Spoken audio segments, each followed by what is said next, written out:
Hola, amigos. Bienvenidos. Welcome to Talking Fantasy Football. This is not going to be an especially long live stream. This is, however, going to be a live stream for the ages. Just say I've got a couple things to talk about.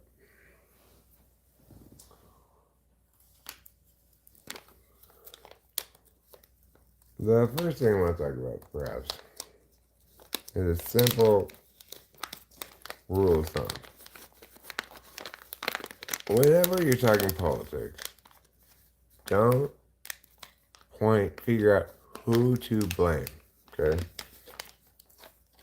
Don't figure out we should blame Obama, we should blame Trump, who's the boogeyman. Instead, always figure out what the correct policy is.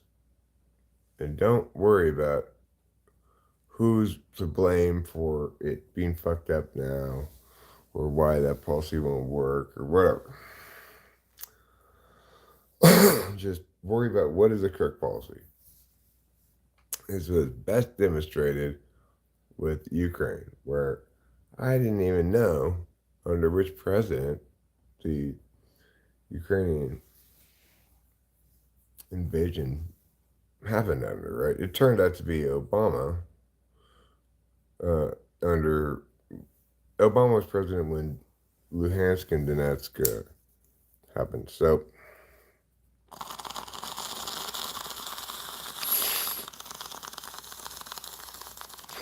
the thing is, I don't remember which president it happened under because it's not relevant to anything, right? That's people, not policy. So it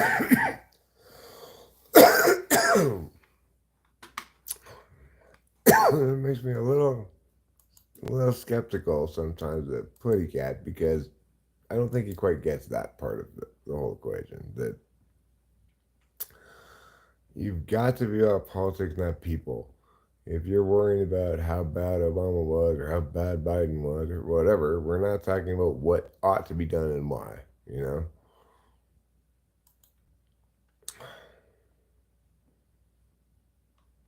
So, obviously, I posted some cards and stuff to this topic earlier. I need to find the live stream.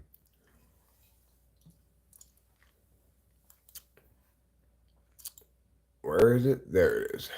I am at a minimal level of effectiveness right now. I still have not slept since yesterday afternoon. Not this past afternoon, the one before. Mar the one dad, oil up with dad's just yapping. Well, I am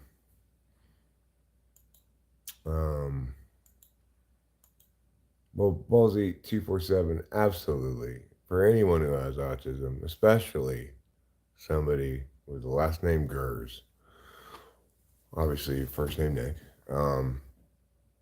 Mr. Gers, let me just tell you, you and your autism, wow, you struggle and survive so well. Hey, I'm not just yapping, I'm saying things, okay? More than one. I'm saying actual words that mean things. I would get it. I get it. If I were just yapping, it would not be worth listening to me.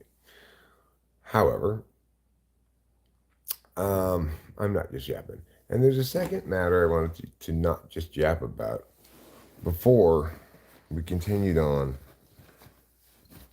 with other matters of circumstance, I guess, or significance. First of all,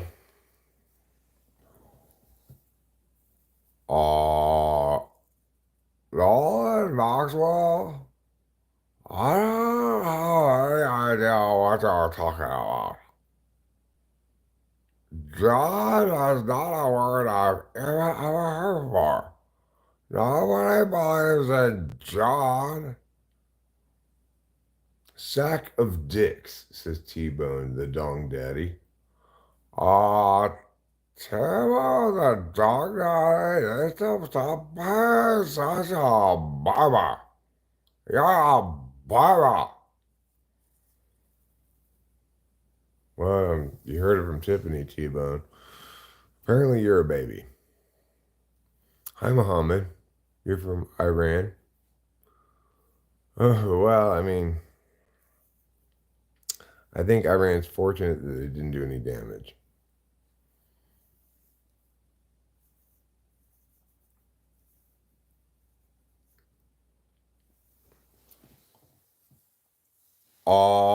Hi, Zareba.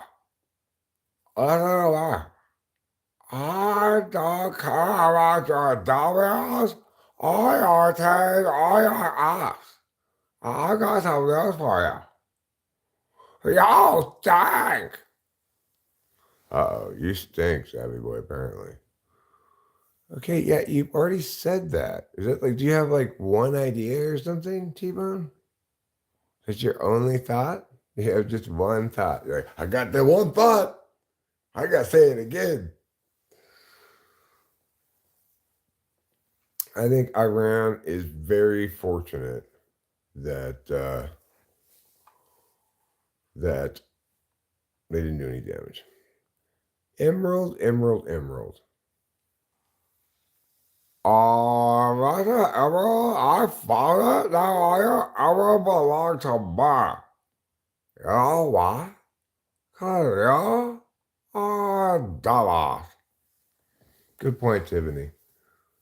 Emerald is a dumbass. Hi, dumbass. How are y'all? Yeah, Muhammad. Israel shouldn't have bought up your embassy. But you gotta remember, that totally kick your ass, even though you're right. She's got a good point. Oh, you know what? Noor Ates Oglu? You look like you're stuck. That's horrible social life in a lot of things, but not that. You know what? May I just add a very thorough and well stated fuck you. No, I'm not a mushroom. I'm just playing with my dolls. Put her down, Unc.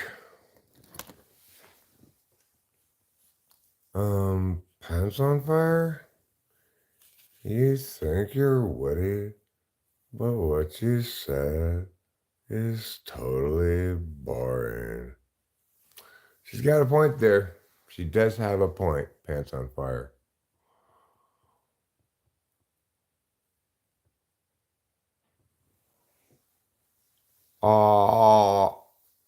Jota, Jota, Jota, yeah, no what?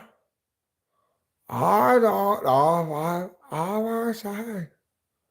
Such a little tiny bitch. Let me just answer you, Josie J209. Not only are you the tiniest of little bitches, but additionally, you stink. So, it's tough luck for you, Juicy, you know? You really should not go on Tiffany's bad side. I mean, you could potentially say, hey, Eric, I don't want Tiffany to make me feel bad. I don't know if I could restrain her. You could try to make me feel bad like that would like want me to be a loser, but you're not going to successfully do that because, I mean, you call him a loser, but you've already lost more in this minute than he will ever lose in his lifetime. Well said, Rebecca. Well said. He has lost that much in this one moment. Salim says, okay, enough of this. I'm done. Lol, bye, you win. Bro, aren't you playing like 63? Aren't you like 63-year-old playing with dolls, bitch? That's horrible. All ma belongs to ma. Not the other way around. So, okay, I got it. You are incredibly weak and cocky. But, listen, try not to be quite so stupid. It's a good point. Uh, you know, I never killed anybody. Look up Tim Zoller. No thanks. Dimples is trying to understand what's happening. I mean, I'm just chilling here and talking on the live stream to various people about various things. The dolls have their own perspective on stuff, and I'm not going to try to speak for them. They obviously can speak for themselves.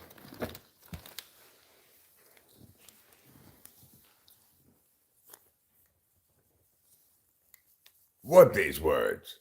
Miss Sasquatch. What? Big picture. What word here? We're live streaming, Sasquatch. Actually, we're live streaming. And these people are chatting here. People are chatting. Josie said 209. Sasquatch say, you little bitch. Sasquatch is kind of rude. It really is kind of rude. John Macaulay. Sasquatch read Terrence McKenna. Sasquatch no. Terrence McKenna horseshit. Well said, Sasquatch. Well said indeed. Terrence McKenna is horseshit, and I barely read any of it. How old man knows Sasquatch?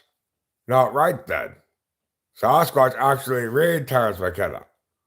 Old man have opinion, no read. Okay, well, yeah, I read a little teeny bit of it. Pew! Sasquatch said no. Pew! Ow, Sasquatch. I want them to continue to be rude. John Macaulay posits the following.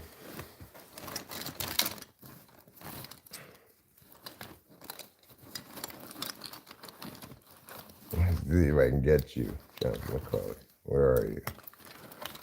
If I can find you in all of your glory.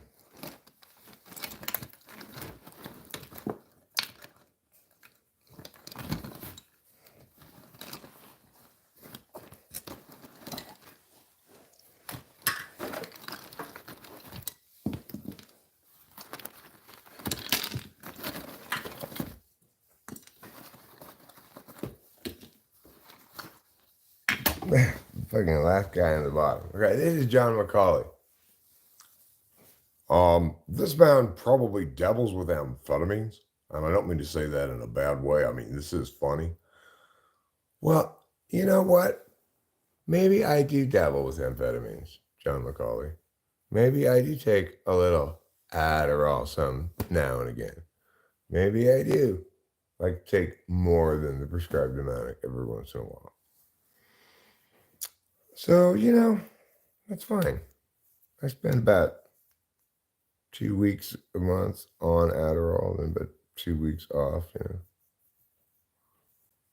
This is Guy Suit. I'm Guy Suit. I'm the only sensible one in this whole collection, it seems like. Please don't forget about me. It's my club. I'm Mindy. Oh, sorry, Mindy.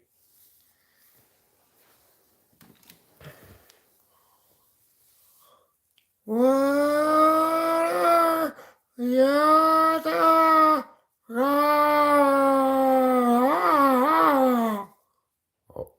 are you saying?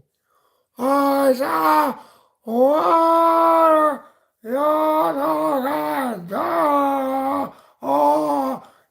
You need to be quiet. I can't understand a word you're saying. Oh, Mindy, I think she might be saying she wants some kumquats. Ah! Ah! Ah! I'm sorry, I cannot understand a word you're saying. You need to knock it off.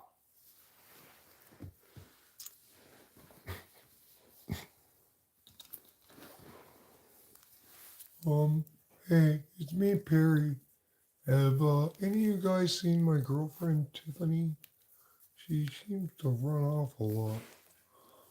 Well, all right, first one. Relax. Shh. Shh.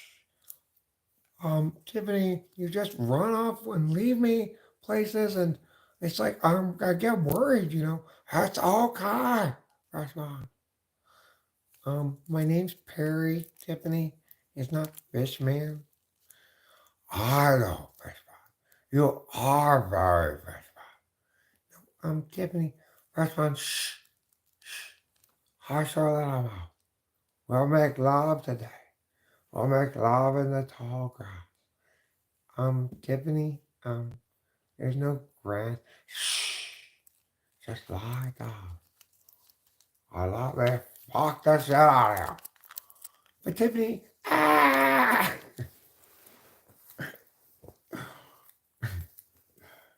Bro, you are weird for real.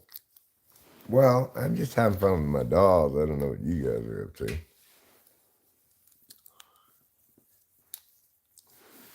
No, they're right. You are weird, you horrible old man. Oh, hi, Stephanie. At least you didn't call me a weird knees lady. I mean, you do kind of have weird knees. I do not. I'm the only one around here with regular knees. All right, so what's up? They're right. You're weird. Why do you think I'm weird? Because you won't help me get my house back from that horrible house stealing Tiffany.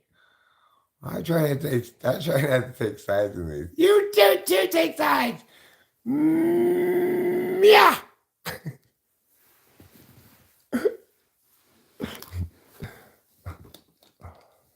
I have a wife. She's in the other room right now. I have a kid. She lives in Los Angeles. She's an adult now, you know. But I want you guys to remember something pretty important. It's that time of year. Woo! Woo woo! Spring break! Look at these guys! Woo! Spring break! Spring break, everybody! Anybody got some bees to throw me? Spring break! This is where spring break came from. This doll here. She likes spring break a lot, obviously.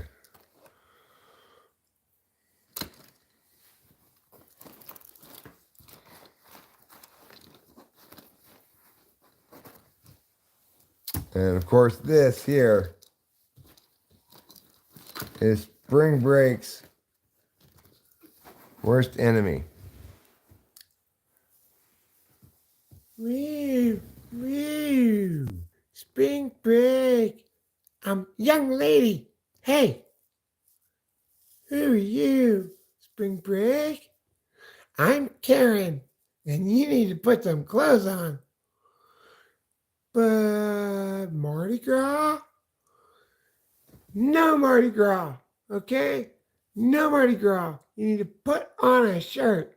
Hey, spring break. Spring break. No, no, no, spring break. You get out of here. Uh, yeah, girls gone wild, right? Exactly.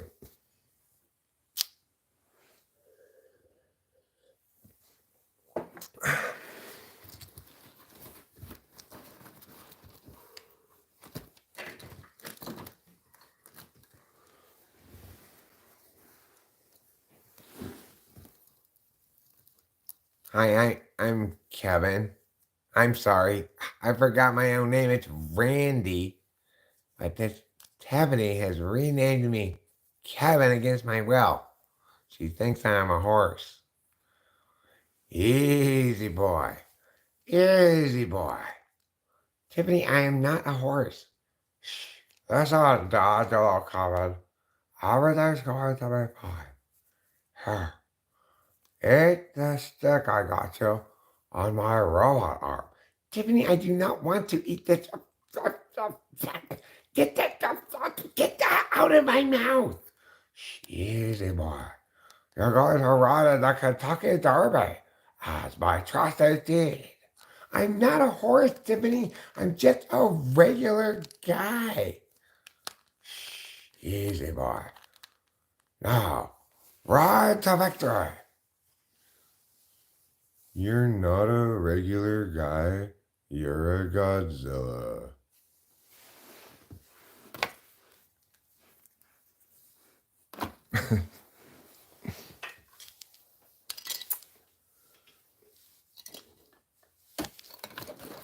Something tells me I'm having fun with dolls.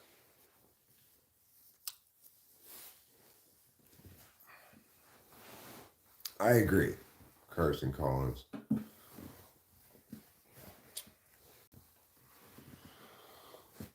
Remember, a free nipple also has the freedom to be covered. Unless it's Mardi Gras or spring break. In which case, we all have an obligation. Like poor Ruby here.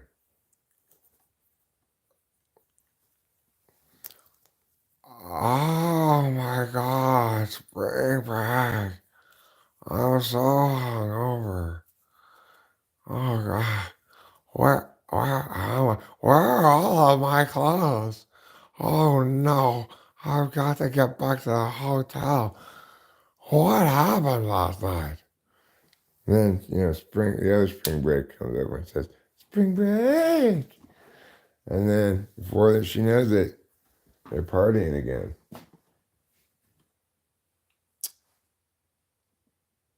Well, I mean, if you mean that in the most innocent sense of the word, it's true. I have no problem with kids. I was a teacher for a long time, and I have an adult child with whom I have a very good relationship. She lives in Los Angeles, and but I suspect you didn't mean it in the legitimate sense of the word, right?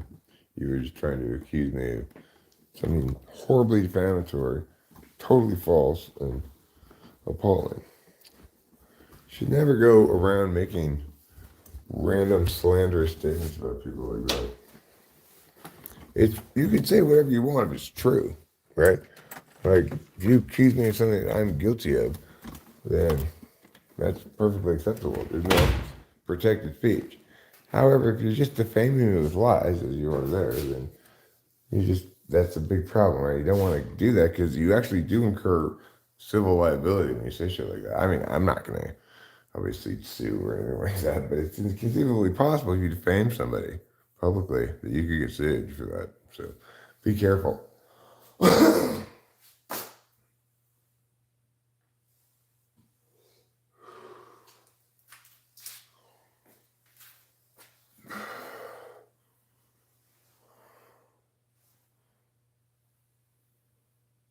You have 4 kids? Cool.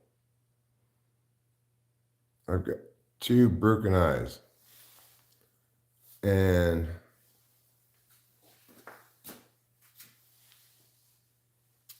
I'll have to wait till I get inside with some glasses. I'm not going to stream for a super long time before I sleep, but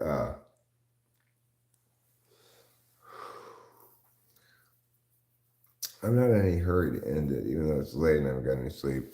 I figure when I do get sleep after this, I'll sleep hard. I took a gabapentin, took a couple of Klonopin. I took half a Klonopin, took a couple of gabapentins. And that should help. But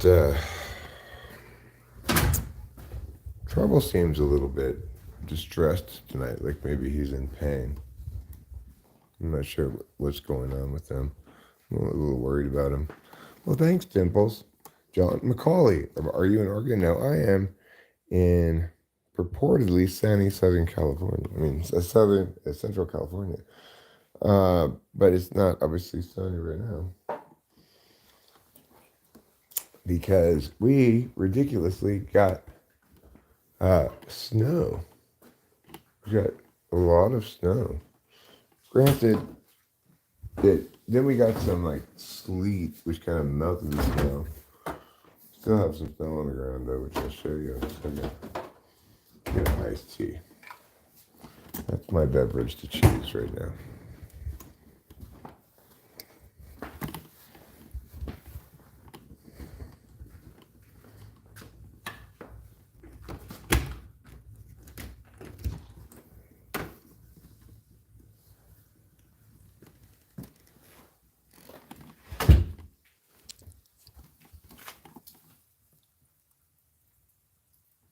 You can see that by and large the snow is melted here.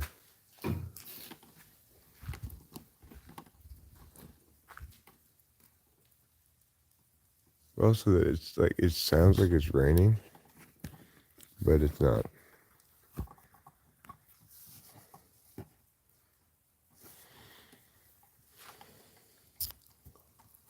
We still have snow on the plants and stuff. We got snow up here on the roof, you know. But it's clear skies above, but it sounds like it's raining because it's warmed up enough, I guess, that everything's melting. So that's good. We don't want a long freeze here or anything. It's just in the new spring cycle. So, all right, we've got this drink.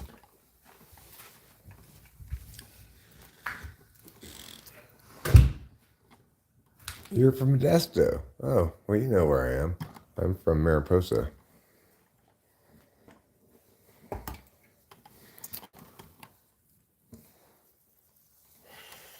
Oh man, it is chilly out right now. It's just 37, which is, I don't know. I'm a little unsure about the quality of the Microsoft weather. I would normally check as a second option my phone, but I'm just using that to live stream.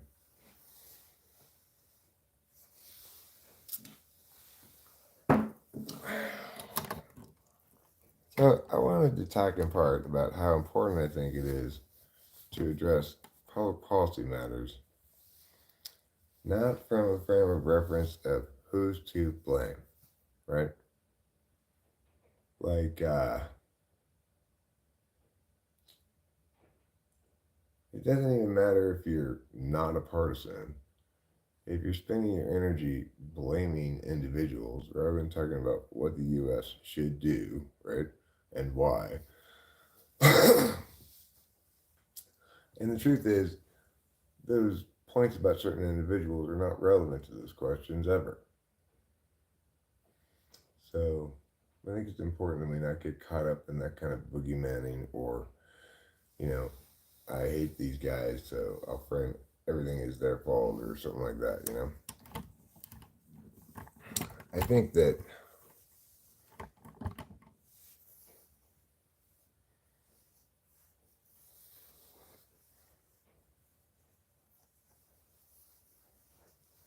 well, I think that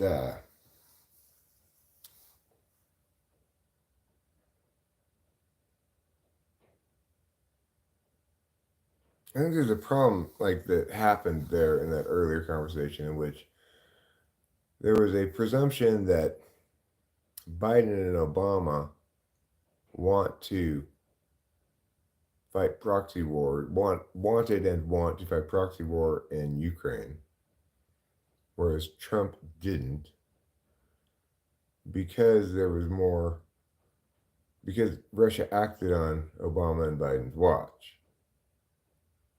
But of course, that doesn't tell us that Obama Biden want proxy wars.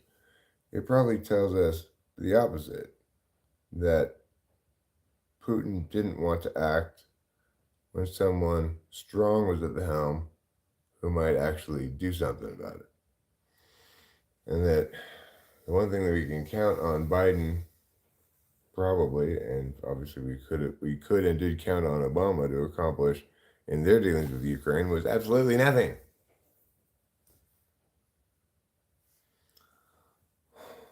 Well, yeah, I mean, I'm not disagreeing with you, Dreamsy Smokes. Okay, we're not in any silly war right now, really. We aren't Israel.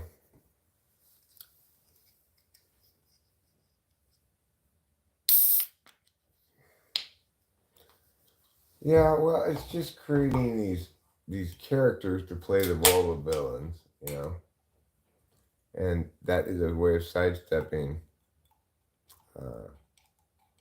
sidestepping policy matters. I mean, I don't want to understate or not give adequate credit to Putty Man's, by and large, robust understanding of things, etc. But it's all for naught if he's talking about people at the end of the day, right? Because that's where things get divisive. People love to love and hate people. See you later, Cupid. You already shot your arrow into my heart. It's true. So I respect Putty Cat. He's a bright guy. He knows his shit in a lot of different ways. I don't mean to denigrate him at all. Certainly not to talk shit behind his back, but I've been thinking about it.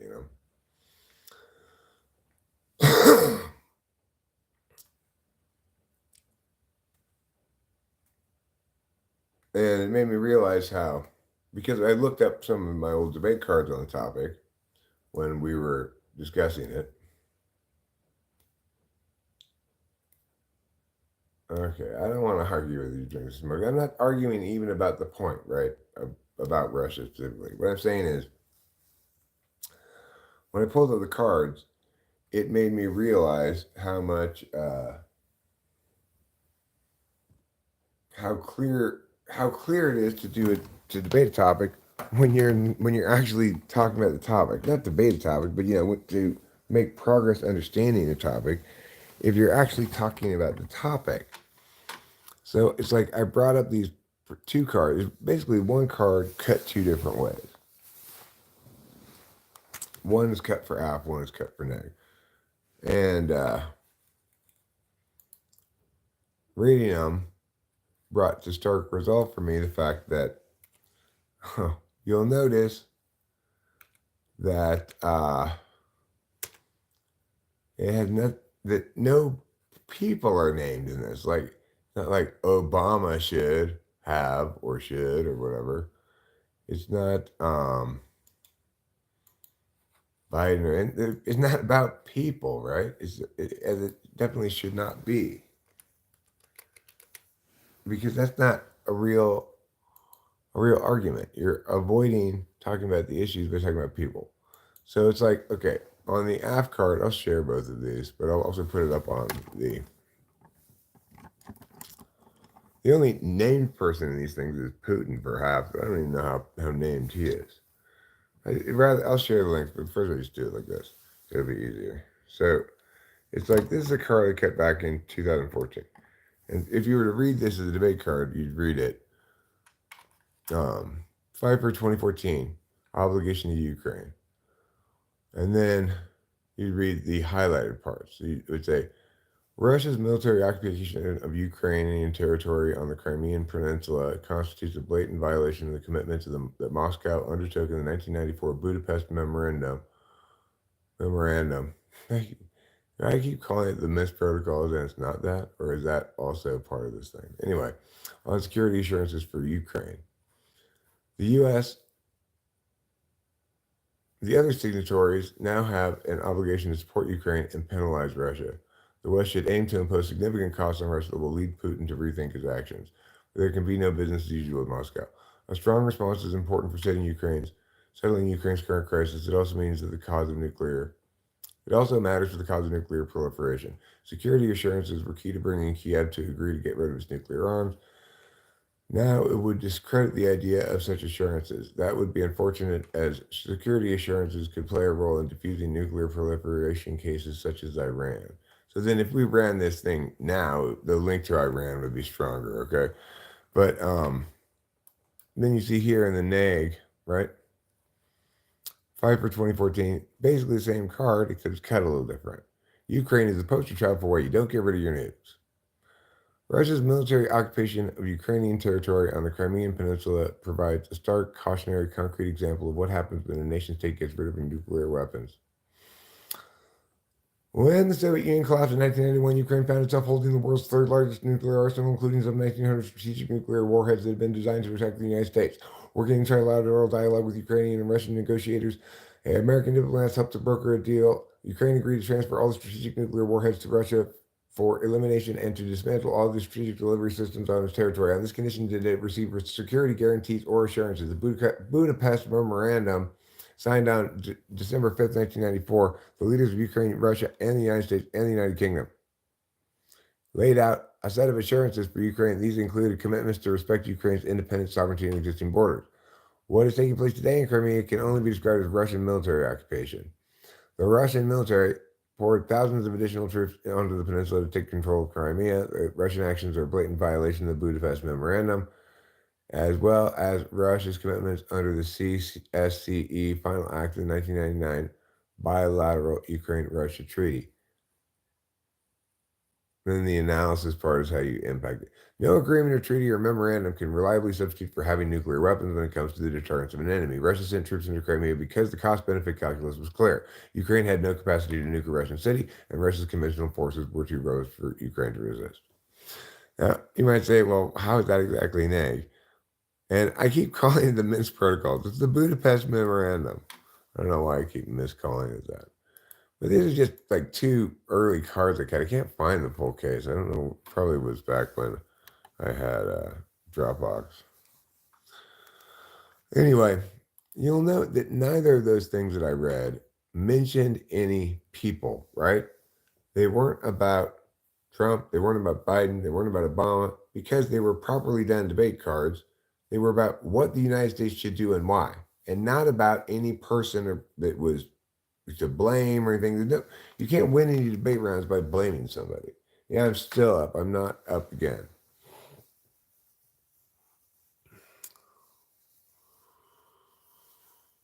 I mean, Drimsy Smokes,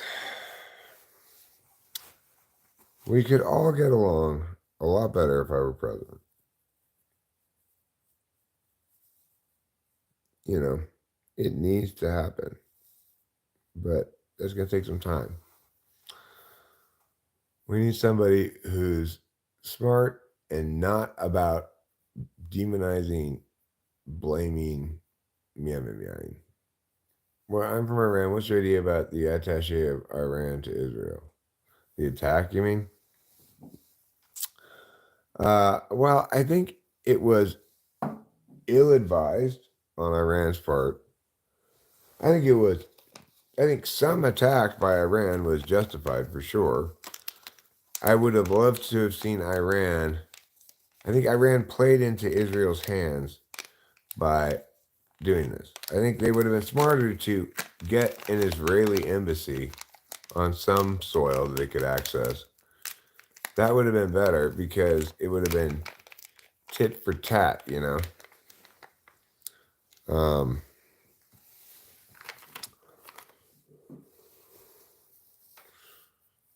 I will show it to you in a second. In other words, the Israelis couldn't claim escalation at that point, right?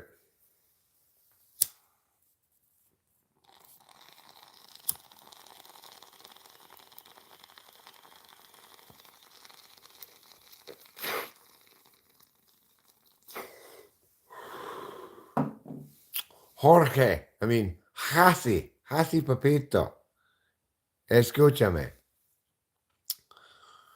Creo que tú tienes demasiado chupacabras en tus pantalones. Sí, tus pantalones son Todo chupacabras. Squiggle squigs, squiggle the squigs, squiggly squig squig, squiggly squigs, squiggly squigs and the squiggly squall. Then we end with the squiggly jaw. That's a song for you, Gingosaurus, because that's what your words look like. Oh, sí. Oh, sí. Yo sé.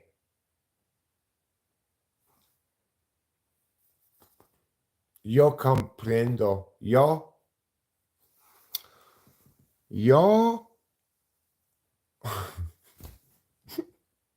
No, I don't speak very good Spanish. Hey, man, I think it's time. I think it's past your bedtime. Want me to tell Grandma to tuck you in? My grandma is long dead, and my wife is 39 years old. And I don't have a grandchild because I only have a regular child. Additionally, I've heard variants on what you've said there too many times before. I want you to work on being more original and interesting, please. Repetition just gets boring if people just say the same thing. I'm not robbing the cradle. She's 39. I'm 52. I'm 13 years older than she is, but we started going out when she was 34. And I was 5 years younger than 47, I guess. So keep all of that in mind. Argentina. Oh, yeah. Sorry about that. I forgot about it being forward. I was busy pulling a ball and then I got distracted.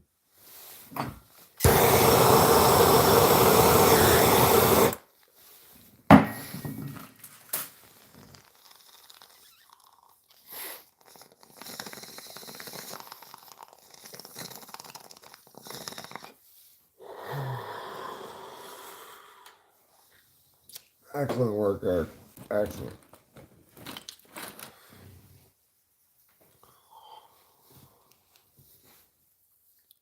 I'm, I'm not a horse doll. I'm a unicorn. That's why I have this stabber on my head.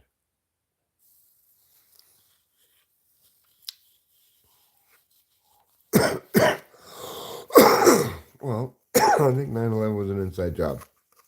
Thing is, you're not going to find me uh, blaming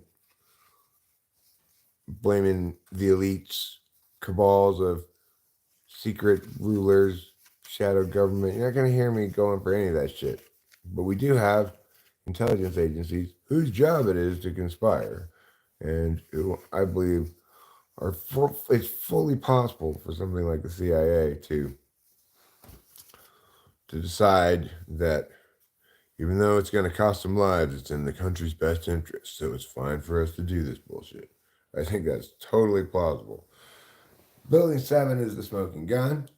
There's no way in hell I believe any, and the only thing that's ever been offered by anybody, which is like by popular mechanics or whatever, is an entirely speculative link story that says, well, you know, if all of these things happened, then in theory it could fall down without establishing that any of those things actually happened. Well, forget about the other buildings, dreams you smoke.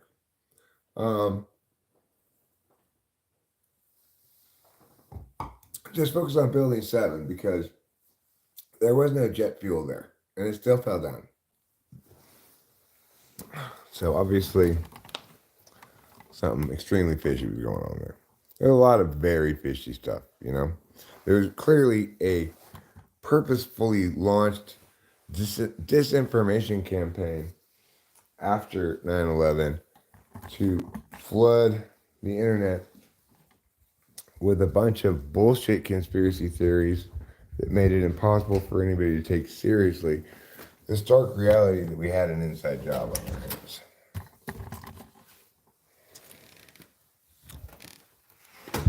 I feel convinced of all that stuff, having lived through it, pretty close attention to it. And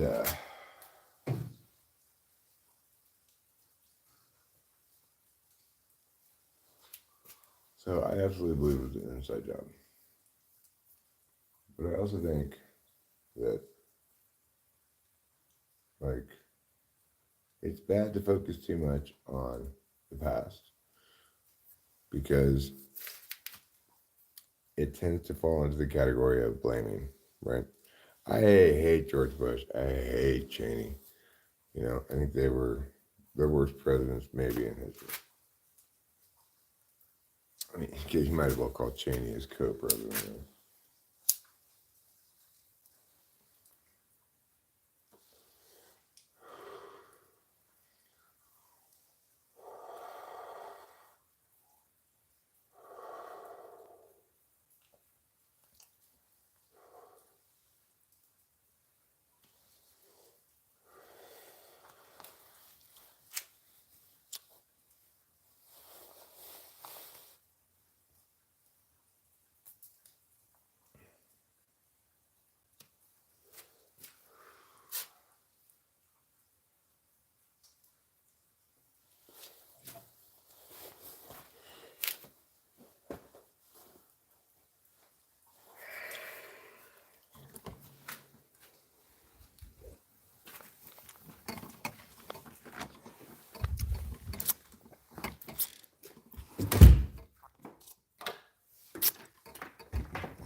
So, there.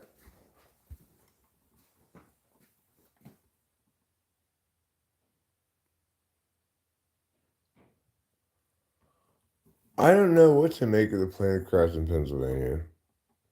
Um, I'm only concerned about building the case I think I can sustain, right? I don't think there's anything in that plane crash that's useful for me in terms of establishing here's why I and therefore you should believe it was an inside job.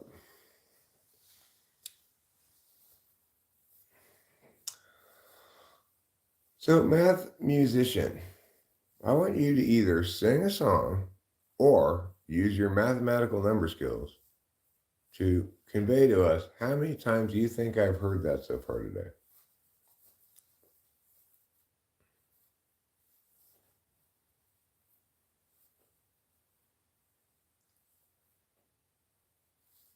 It's a wildly broad brush to paint with Ginga.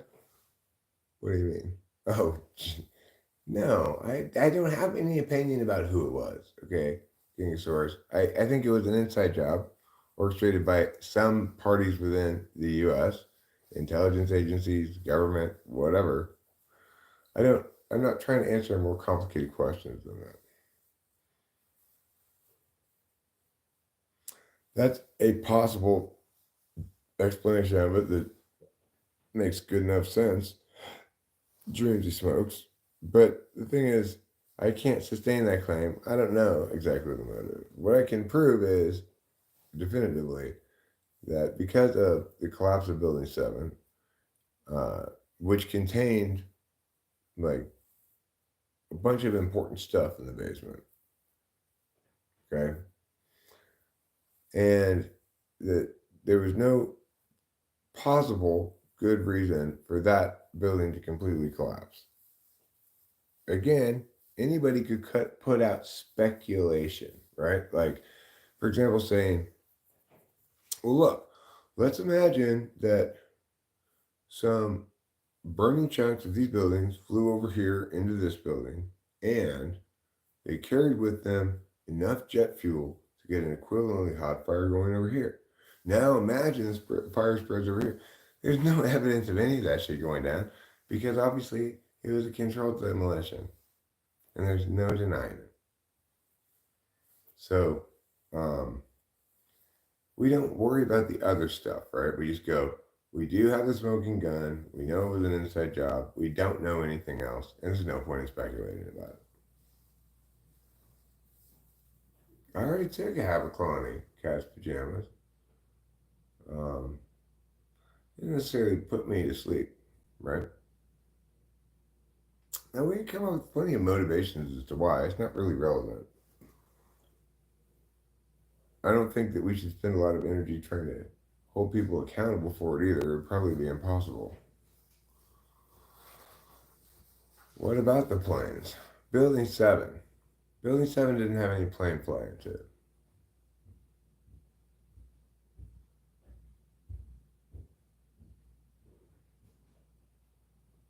So there's no possible reason for it to collapse into its own footprint except a controlled demolition. Forget about anything else, right? Until somebody successfully tells me why and how this building with a bunch of important stuff at the bottom of it that maybe some people wanted to destroy for some reason. Why is it this building that had no plane going to it fell down to fell? No, they did not fall into it. Not enough to make it collapse the way it did. Remember, it's not like a building fell up to it and knocked over Building 7. Building 7 was freestanding, perfectly fine. Nothing, so many pieces had maybe fallen on it, right? And then abruptly collapsed in its footprint.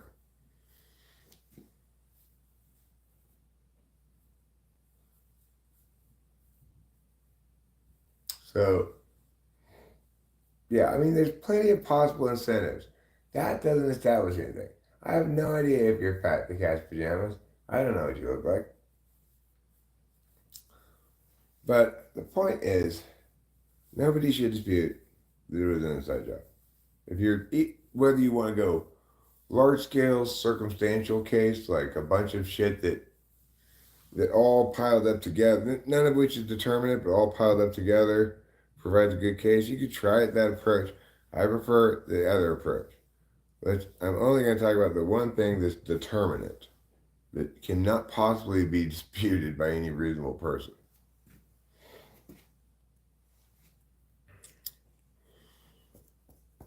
Hello, Materazzi sound. Do you mat the sound that I arouse thee now from my voice and making sounds? That's a Materazzi sound. I know. What am I talking about? I'm talking about 9/11.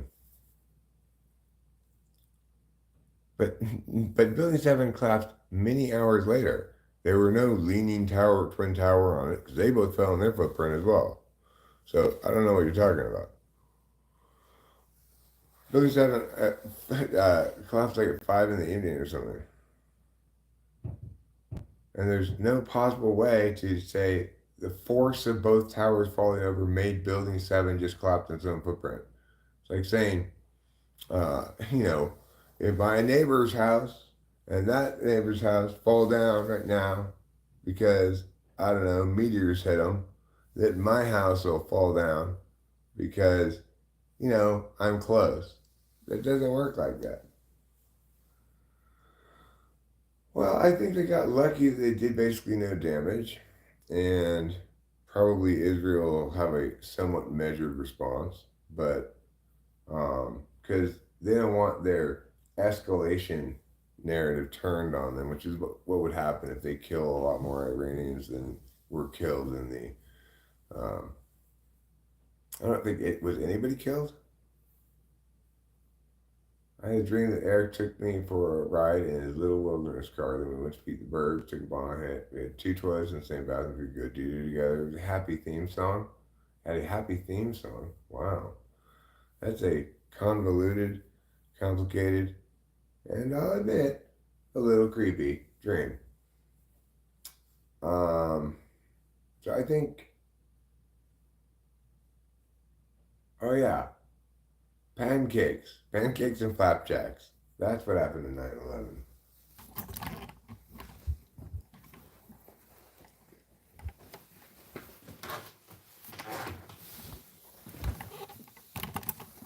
I've got a song right now in favor of this notion, okay?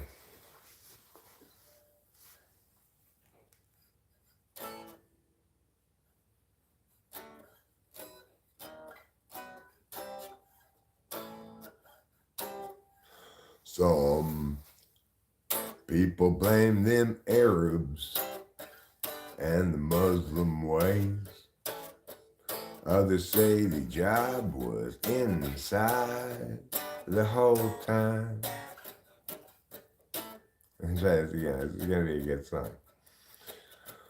Some people blame, some people blame the Arab folk.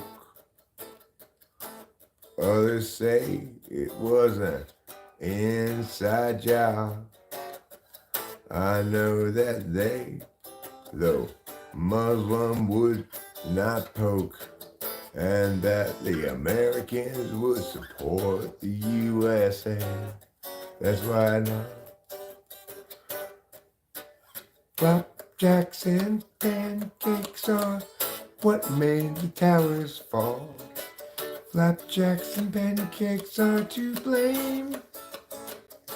If you think that you should blame the Arabs, you're a homophobe. And if Americans were involved, then you know that they're in trouble. So we can't have that at all. Indeed, it would fall just like Towers 1, 2, and 7 did. Because of pancakes and flapjacks made the towers fall.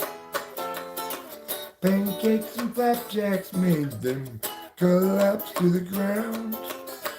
Pancakes and flapjacks, what will you do with your pancake? Building destructive ways. I don't know. No, I like that song, okay?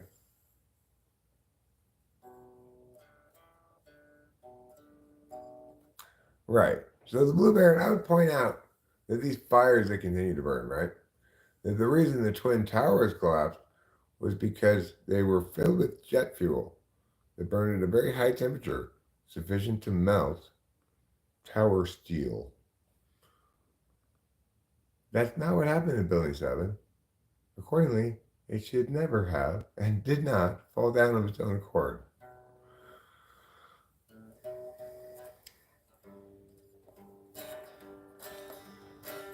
I want to know why the boys all get so pushy.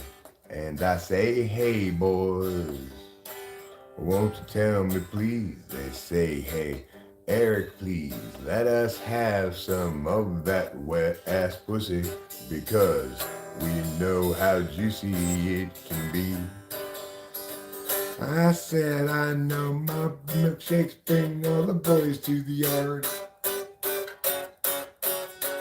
But please don't be so retarded about it. It's not spring break yet. That's fine, Blueberry. We can disagree on this one. Not like I'm super attached to 9/11 stuff.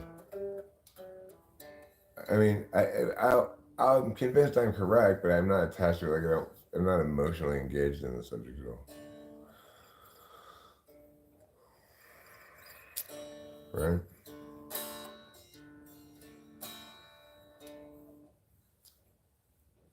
Well, well, I'm correct about 9/11. Well, I'm correct about who's going to heaven and who will be in hell. Hell. Okay, Eric, you are a mess. You're so tired, so just meowed out. What are you possibly gonna do? What could you possibly do? It would be a good thing to do. Anything?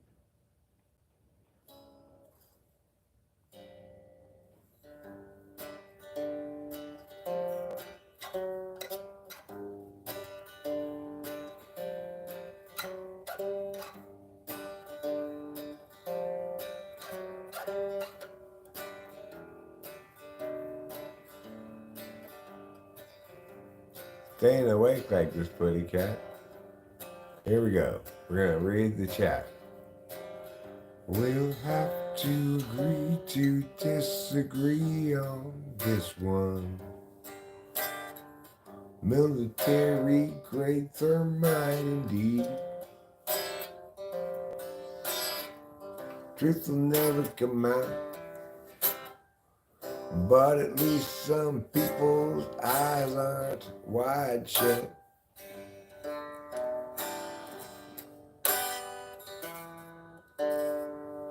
Good morning, little Goku. And Shama, hello. The Shama, hello. And the Shama, how you doing? Are you with your mama? What you think about Barack Obama? That's what everybody always wants to know.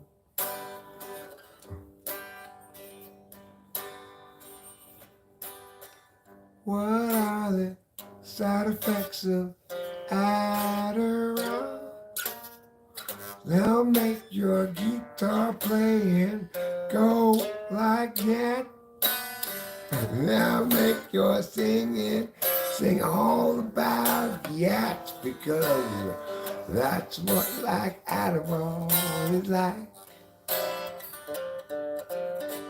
Adderall's like a ray full of sunshine, mixed up with a ray full of moonshine, and it comes down into your face with its own time.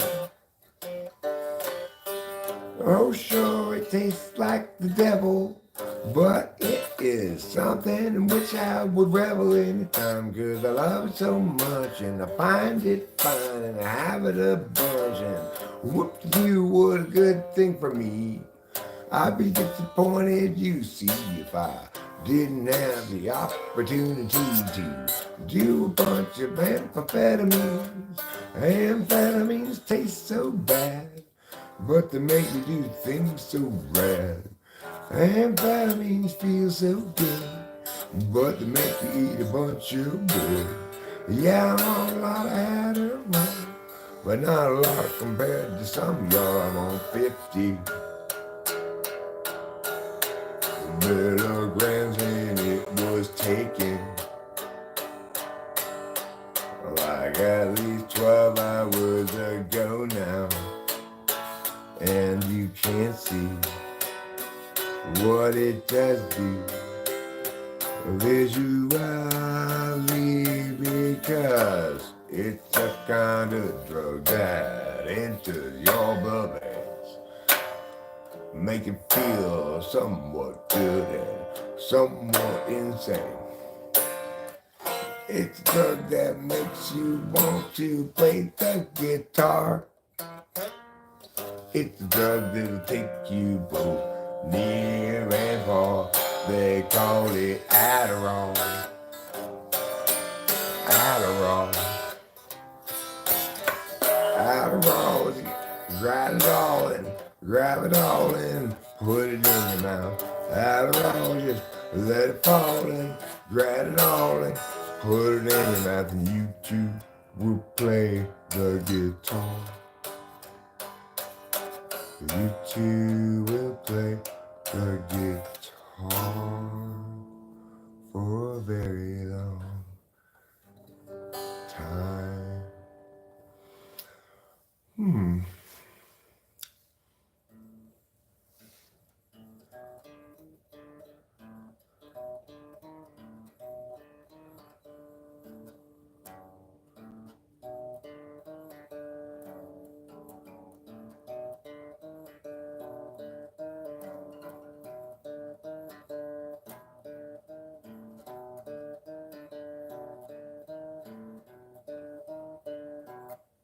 They deregulated trains, so much infrastructure around trains crumbled, and American people are exposed to harmful chemicals.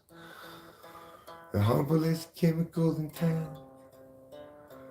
Bring that chlorine mustard gas around and give us all chemical pneumonia frowns. Because, hey, We should have invested more in transportation infrastructure. Slate caps is called an LTD. The LTD, not MNOP, but LTD. The American government cares more about industry than its own people. I got the credit card and costing though. Who you think makes up industry? So don't you think it's Americans like you and me? I believe it is, and can't they be free to make money and be successful? And it ain't that good, and don't you want to help? And in fact, they employ most of the part-time job force. Don't you want the people to work? If you're not, you think maybe you're a jerk. After all, if it weren't making money, nobody would pay you to do any job at all. They're saying you're not doing productivity while you're at work good enough to earn your simple pay. And then accordingly they'll tell you you must go away. So remember, it's good. Capitalism should be supported by every man and woman child. It's how you're using your laptop or your phone to communicate right now, not your voice or your bone. In fact, you purchased everything you have from some company. You never wrote them a thank you letter now. Why'd you? Because perhaps you've taken all of your advantages for granted.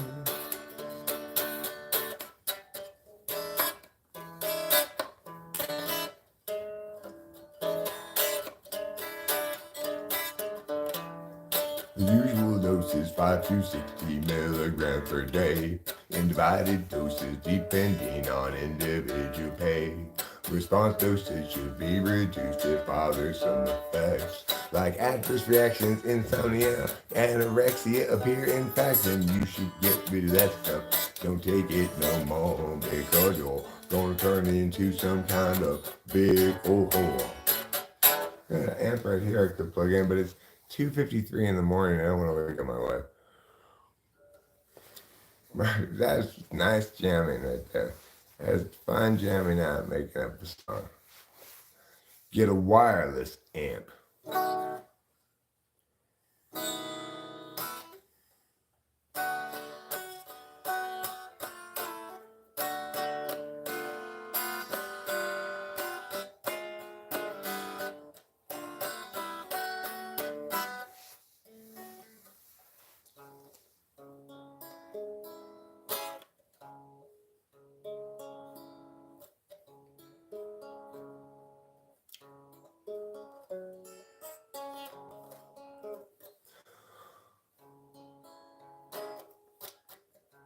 It's the second night when you start to feel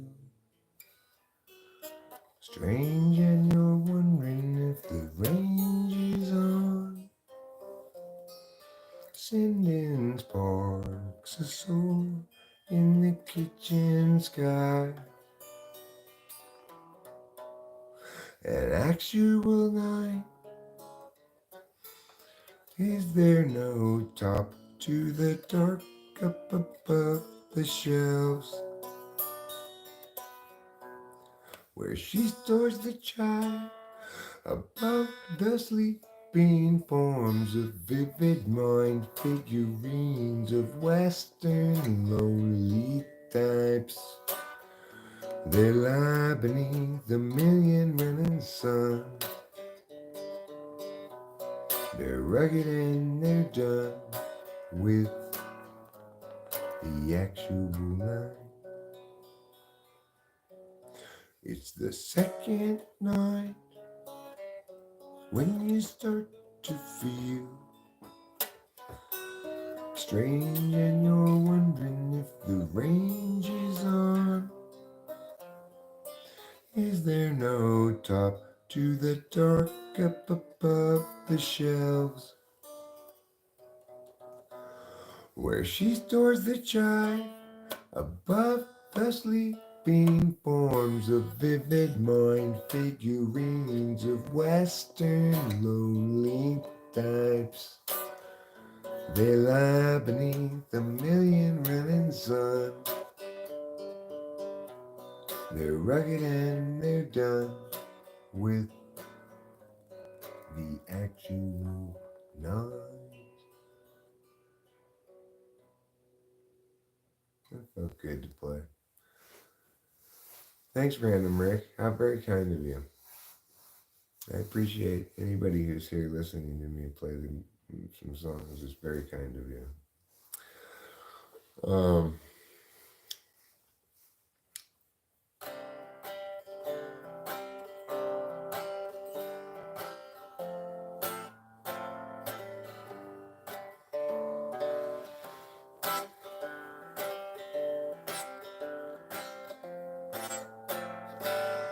El Nino, my ass. You call those storms? Where is the rain? Those drizzles don't count, I drizzle more. When I pee in the sink, which is just the right height to catch all of the undesired splatter. When I'm done, I'll go outside and climb a ladder. I will go up there, take me a bucket and pour water inside. And I'll say, hey, Mr. Cloud, drop it from the bottom. Hey, Mr. Cloud, won't you drop it from the bottom? Hey, Mr. Cloud, drop it from the bottom on me.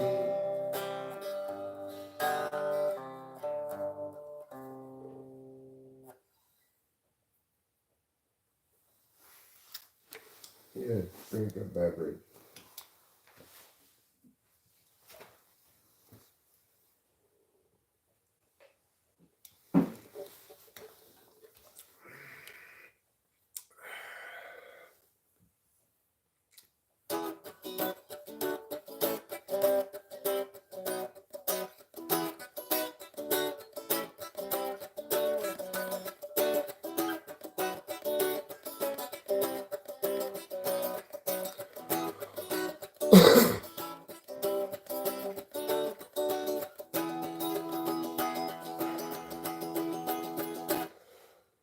We need to know, we need to see, we need to plan happenings down by a means to judge a logic, a life we divisively unlike, and from which we'll rarely budge. People everywhere gather up, enemies outraged at how they miss the sign. How do they set their priorities? These foreign backstabbing entities, ensuing heartache and misery follow necessarily from their savage ways. Insulting, Carson, and Desiree, we're stuck with such petty larceny. We all partition the factories and call it destruction of the whole damn world.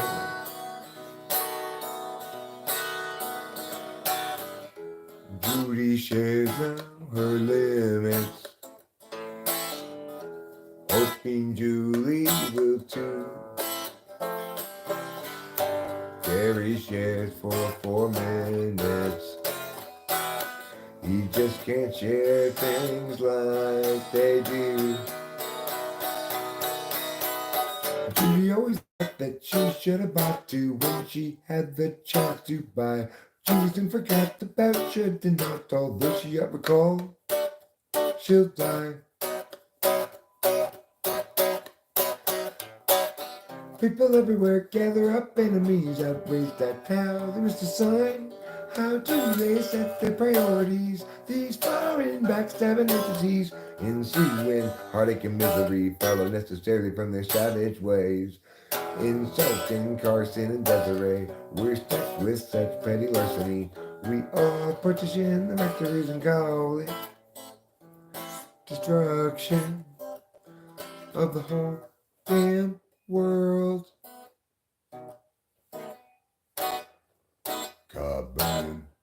Kaboom. Kaboom, boom, boom, boom, boom. Thanks, J-To Ong. I appreciate it. Very kind of you to say.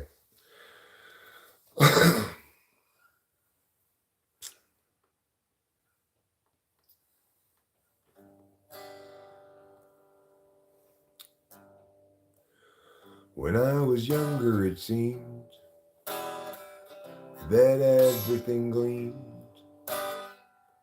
I don't know what happened to me, but I've lost that sense of urgency, and I don't think that I'll ever see it again. If you follow my lead, you'll discover I'm loster than you. And you'll want to know the way to get back out to wherever it was you thought you knew. And tomorrow will be just like today. I'll be lost then too.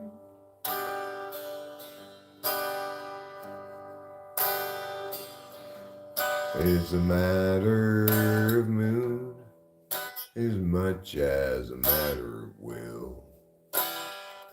And the things I do and the direction I point to still seem a part of me, though departedly.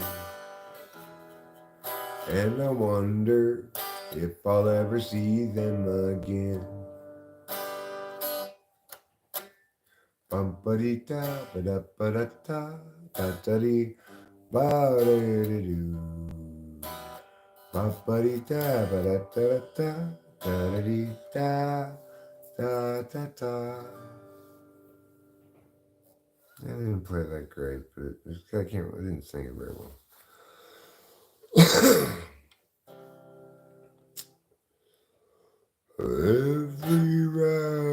Every life lived reaches a time when the road splits in two.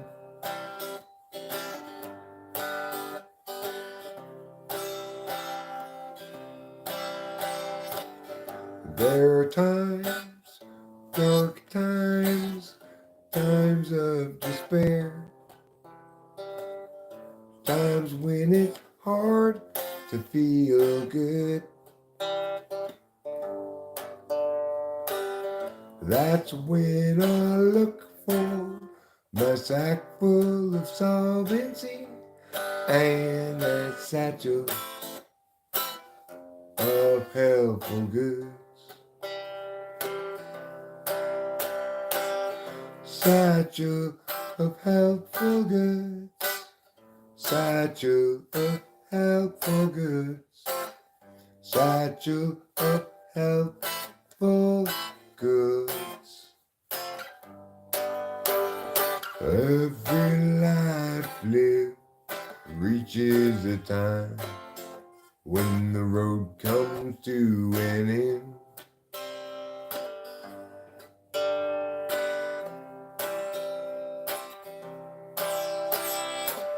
When I'm there, will there be anybody else around?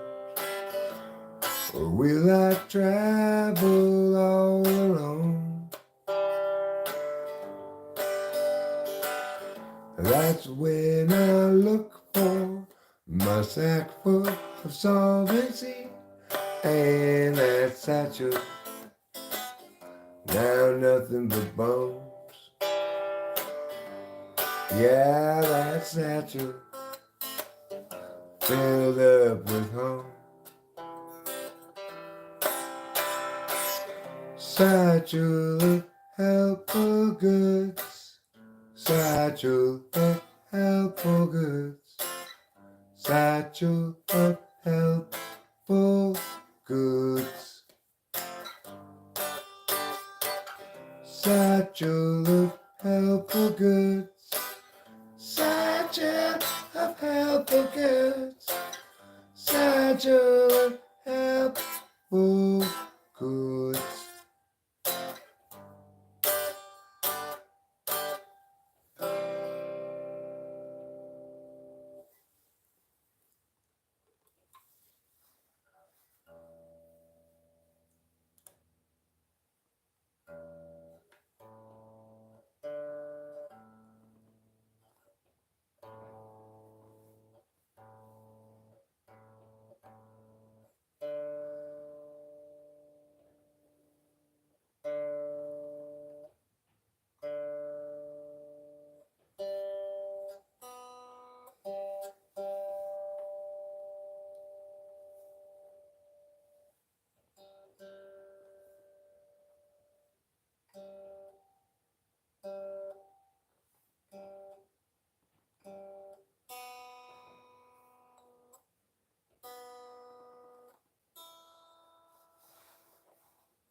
Alright, this is good. It's in tune. What am I looking for? The mouse. Why am I looking for it? Because how much do you care? Probably not at all. And I don't blame you. Just little Mr. Don't give a fuck still won't leave, as Eminem said one time. In a song called My Name is Eminem, and here are some raps.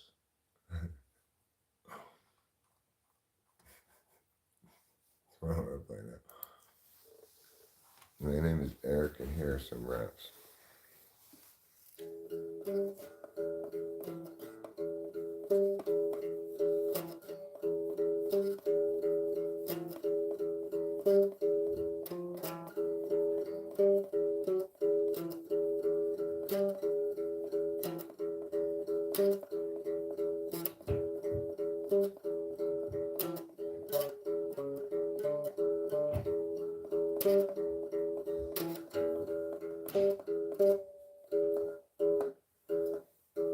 Well, my name is Eric, and here are some raps.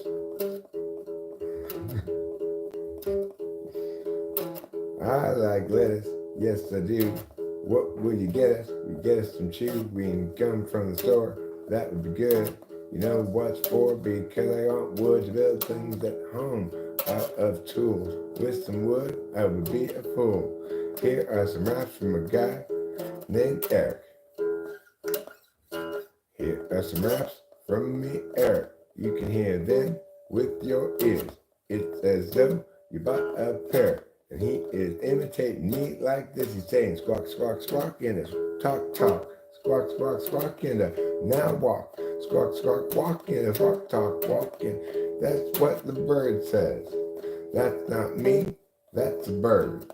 Next rap you will hear about a turd. A turd that a bird leaves is a lot different than mine. Mine is big and brown, theirs is wide and stuff, and you can easily distinguish us thusly. Don't mistake me for Ronald Busley. Ronald Busley is the guy who was in with the guy who was killed when O.J. Simpson was winning. Yeah. Call that song. My name is Eric, and here are some raps. Okay, now what am I going to do? All right, I have this for a reason. For a reason. A very good reason. The best reason of all.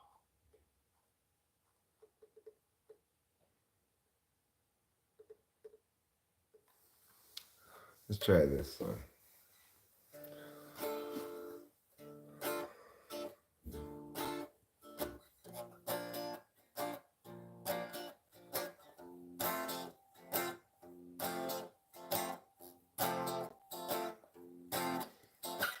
No good comes from skating on with them you're mistaken for the one.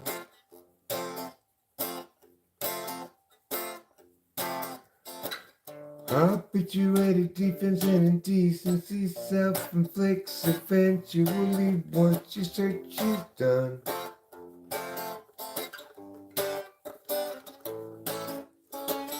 Driving in the car last night, we had a massive fight. Each insisting we were right and the other one to blame. So when you put that stunt, I screamed something awfully blunt. My words were as wrong as they were dumb, and I burned my share of shame.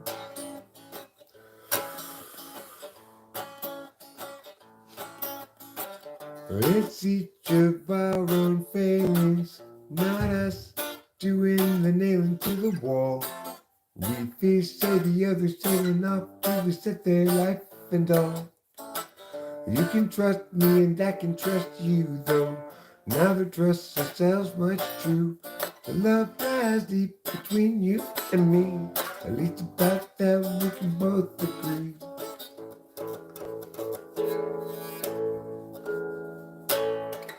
Driving in the car last night, we had a massive fight.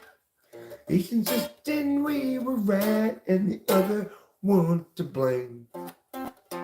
So when you pull that stunt, so when you pull that stunt, I screamed something awfully blunt. My words was wrong as they were dumb, and I earned my share of shame. My share of shame. I had poor breath control in that song. Needed better breath control to be worth to be a good song. It's a bad song. Don't call me bad song Betty, because I'm not a girl.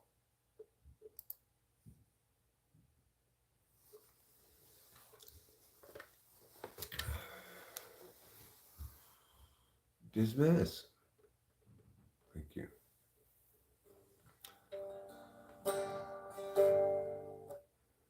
It was 100,000 million years ago. Time ran slow. Nobody yet to show. Place the slabs below. Let them go. They will start to grow. More years ensue. Tears gnashing through. Holy slabs coming to view. Unchangingly true and eternally new. But when the slip appears, fucking Eric, you horrible, horrible person. I have to start it over. It was 100,000 million years ago. Time ran slow. Nobody yet to show. Place the slabs below. Let them go. They will start to grow. More years ensue and tears gnashing through. Will holy slabs come to view. Unchangingly true and eternally new. But when the slip appears in charge today, options at large show other ways. Take a chance, one's quick to check, but don't get caught standing on deck. The slope presents a fork. It's not easy stopping short. Too far along to turn around.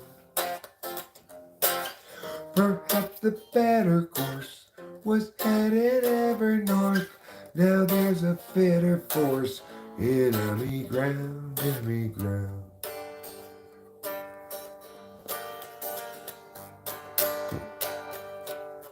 Enemy ground.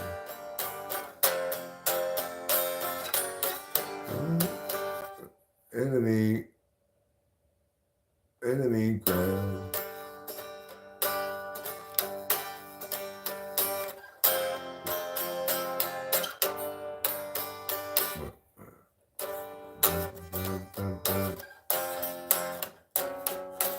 When the slip appears in charge today, options at large show other ways. Take a chance now, one's quick to check, but don't get caught standing on deck. The slope presents a fork, it's not easy stopping short, too far along to turn around. Perhaps the better course was headed ever north. Now there's a fitter force. Enemy ground, enemy ground. Trying to figure something out in this here a little bit because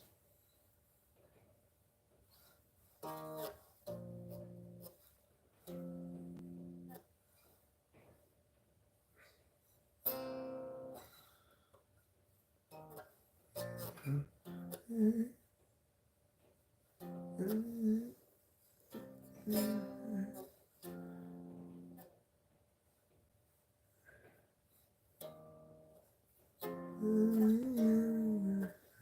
that should be there. That's what it should be.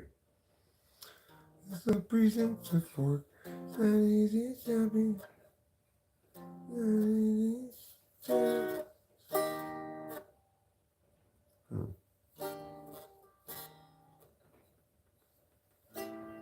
I don't know. I gotta work on that later.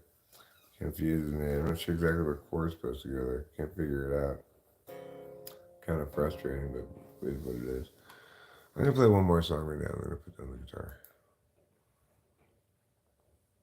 Can I sing Skibbity Toilet? Ah, Skibbity Toilet. My favorite song, Skibbity Toilet, of course.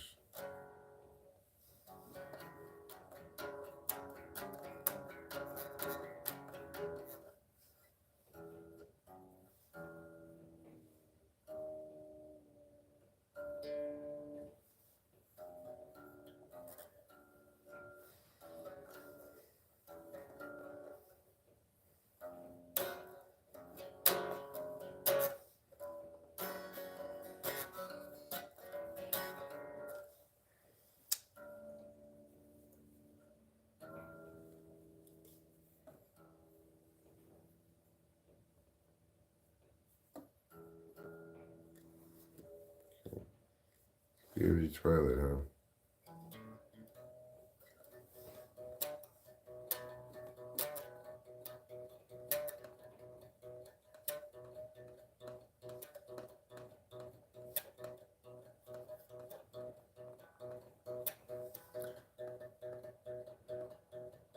When my car broke down in Ohio, I had to pay me a phantom tax.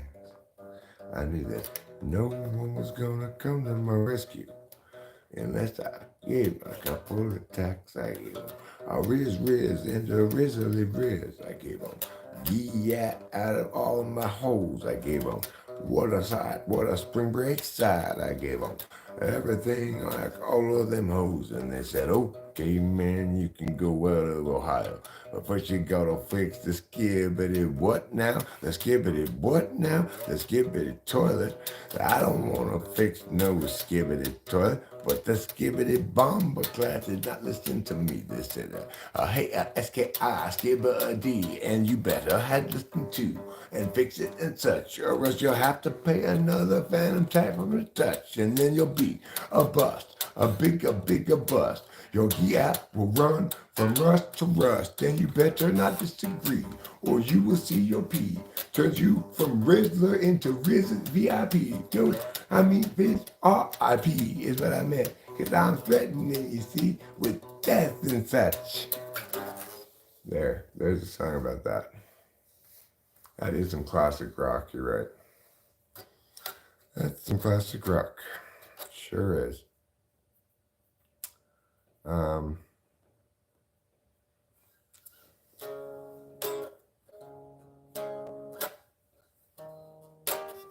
all right, I have this open.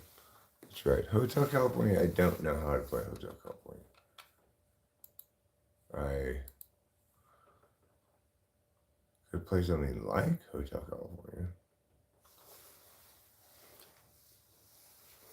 Okay.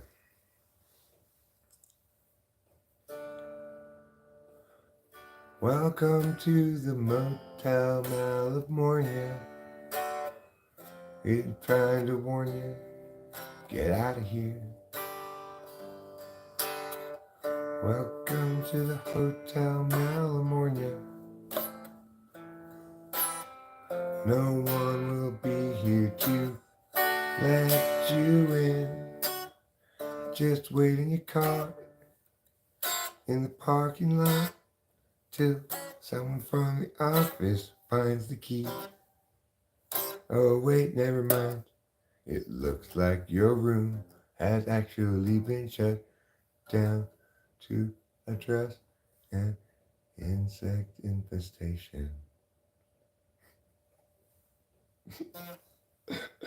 That's not a song. What am I doing? I don't even know what I'm doing. It just feels wonderful. Just be pseudo gacked, but pseudo benzoed, and just like just screwing around. Like being a screw around Sue.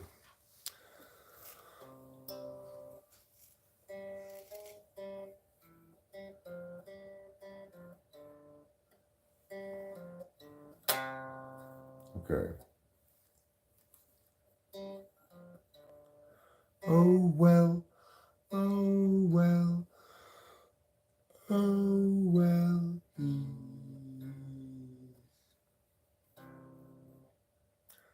Bucker tart, lemon squeeze, the friendliest guy that you will see. And yes, he wants to be your friend, but it comes from around the bend, and it will be a while till he sees you again. He's a bucket hard lemon squeeze. He's a friend to you and me. International delights. Favorite go-to right-hand guy. He's international like him, and also busy like his friend the beaver bee. The busiest creature, busy as a bee and busy as a beaver, and so much busier than bucket tart lemon squeeze. Well, he's bucket tart lemon squeeze. A shabba ba da ba ba doo da. Bucket tart lemon squeeze. A shabba ba day. He's bucket tart lemon squeeze. A shabba ba ba ba ba doo da. Bucket tart lemon squeeze. A shabba ba day. And if you go to visit him for starts, remember to bring something sour or tart. He's not a fan of sugary treats. He's pucker tart and nuts, pucker sweet. He's pucker tart, lemon squeeze. Friendly guy that you will see. Yes, he wants to be your friend, and he comes from around the bend. So it will be a while till he sees you again. Pucker tart, lemon squeeze, yeah.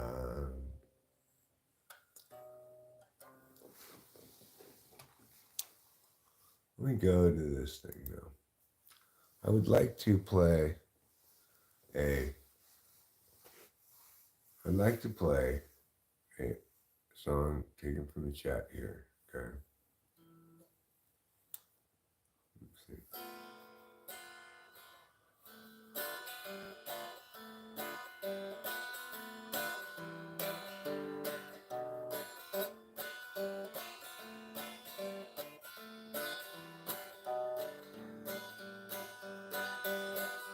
Stephen Kennedy came up, climbing up on Saltburn Hill. He could see city lights and his heart went boom, boom. Grab your things, gonna take you home, little darling.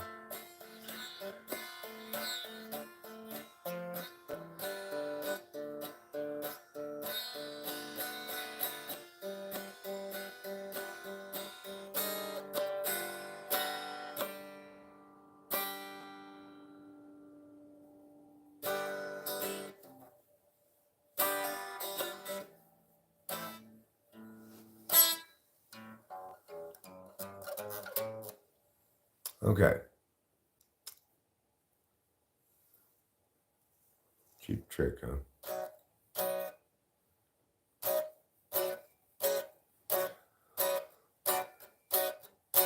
This is a very cheap trick, and the flame you feel burning you is the flame of wrongness, inadequate stuff. Is this the trick you brought inside your butt to the jail? I don't think anybody thinks you're going to escape with that nail file. Bunny rabbit, bunny rabbit, bunny rabbit, bunny rabbit, dry mouth, dry mouth, dry mouth, dry. Glory, glory, hallelujah, hallelujah, hallelujah. Bunny rabbit, dry mouth, dry mouth, dry. Bunny rabbit, dry, bunny rabbit, dry. Bunny rabbit, dry, dry, dry, dry mouth. Bunny rabbit, dry. Glory, glory, hallelujah, and you boo. I am indeed playing quite indulgently tonight. I don't normally do covers though, regardless, and so why would I indeed do things less concerning than that all the time? That would result in failure. Yeah. Well, sometimes I like to fuck around, sometimes I like to make real songs, right?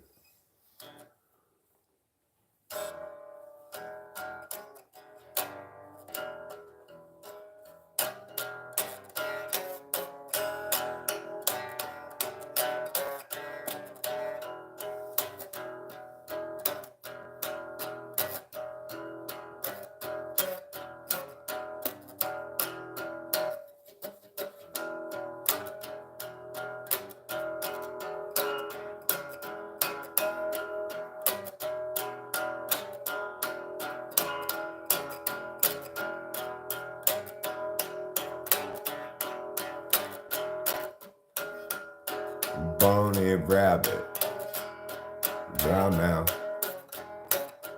Bonnie rabbit with the dry mouth. Bonnie rabbit inside of my holes. Ted Nugent, old man, or heart of gold says we've been Kennedy. I could play some covers. I don't really know those particular covers. Like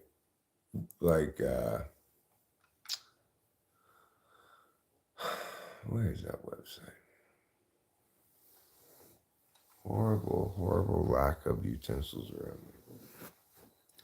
But I can play covers that you may not be familiar with. They're covers for me. I could play like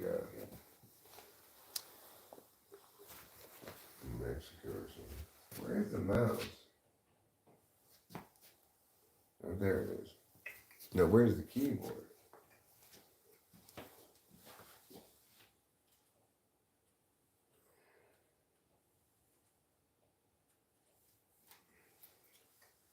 All right, here we go.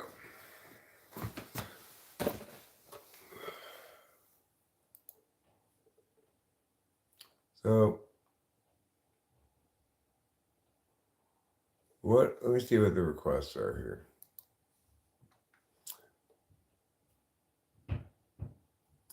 Ted Nugent or Heart of Gold? I don't know how to play either of those things.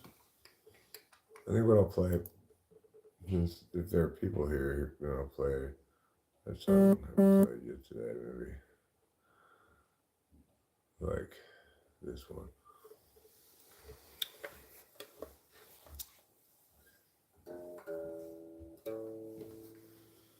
Am I being too loud? No, you're good. Oh, he came here with her. And what's the big problem that you can't endure? She seems so sure it's not appropriate claiming to blame things on Scott.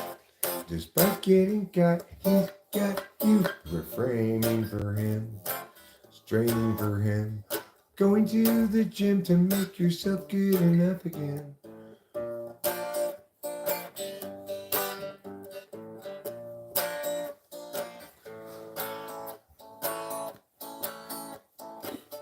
Yeah, you guys both had lots invested.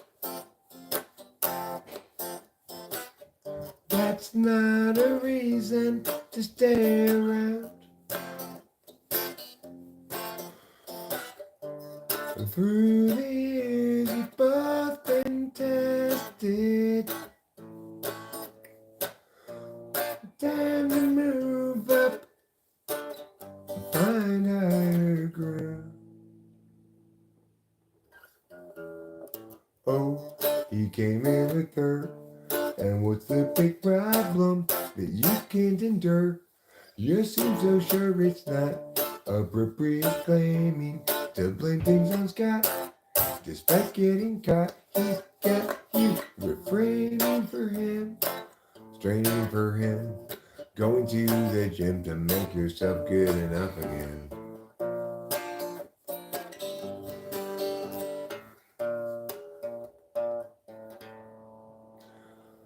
Read on with it.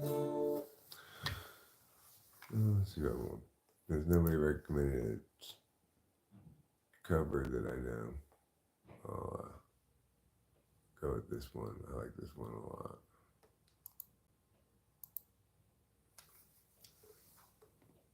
Here's a cover everyone knows.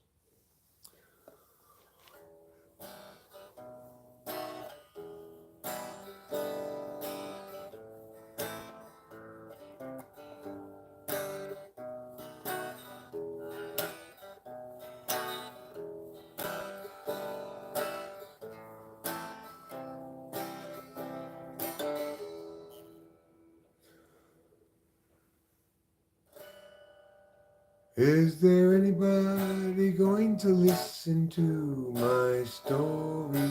All about the girl who came to stay.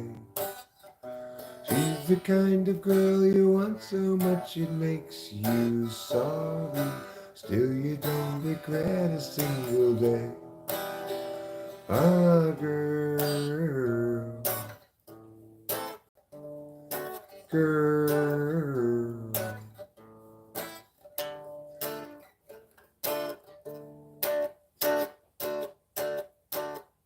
When I think of all the times I've tried so hard to leave her, she will turn to me and start to cry. She promises the earth to me and I believe her. After all this time I don't know why. Ah, girl, girl. 'Cause she's the kind of girl who puts you down when friends are there. You feel the fool. When you say she's looking good, she acts as if it's understood. She's cool. Ooh, ooh, ooh, girl. Girl. That's a pleasant enough song. Not really great, really, so why bother playing it, you know? My voice this shot. I could, sure. You could say, maybe I should drink my liquid. I have my liquid right here.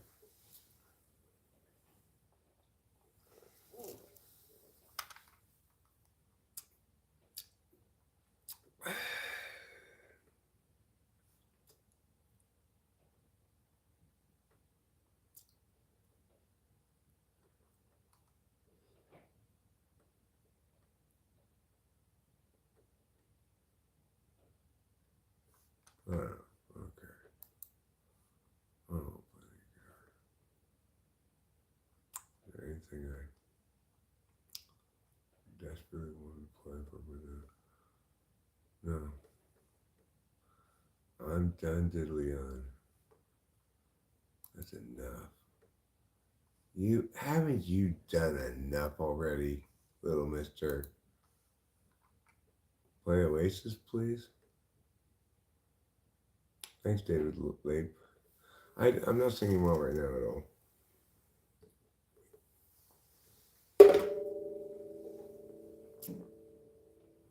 I don't know. I probably could play an Oasis song, but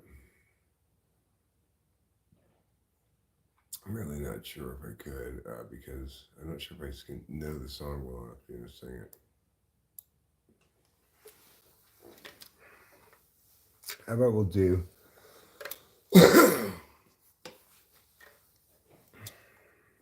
How about we'll do a Taylor Swift song?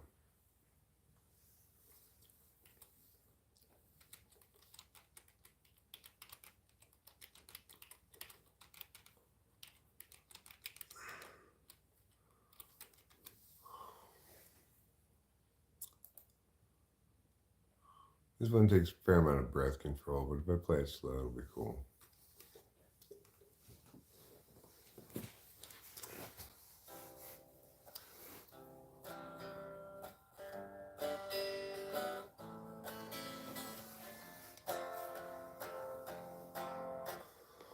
We were both young when I first saw you. I close my eyes and the flashback starts. I'm standing there in the sunny summer air. See the lights, see the party, the ball gowns. See you make your way through the crowd. Say hello. A little did I know that you were Romeo, you were throwing pebbles, and my daddy said stay away from Juliet. I was crying on the staircase, begging you please don't go. And I said, Romeo, take me somewhere we can be alone. I'll be waiting, all there's left to do is run. You'll be the prince, I'll be the princess. It's a love story, baby, just say yes. And we're scrolling down, and we're scrolling down. Here we go, all the way to the ground. We're scrolling down, down, down. Meow, meow, meow, meow, meow, meow.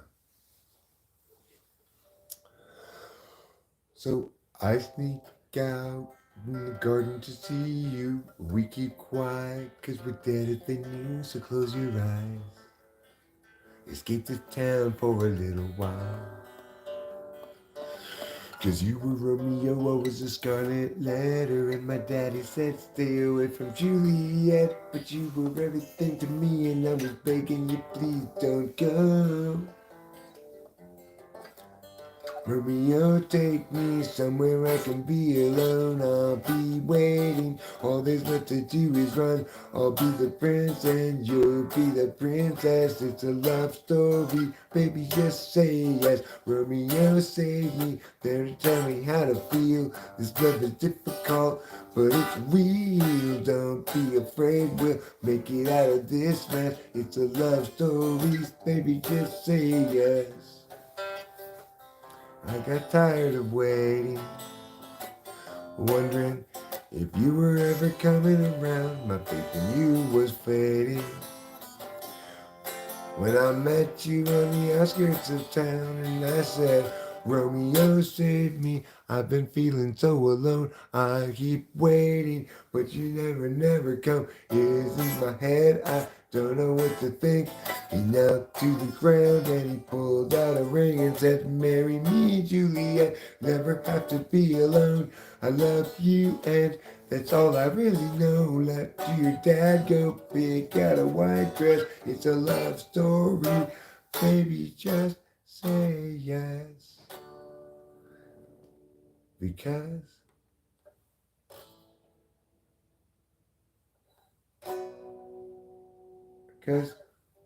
we were both young when I first saw you. That's the ending bit of it, I guess. Pretty good.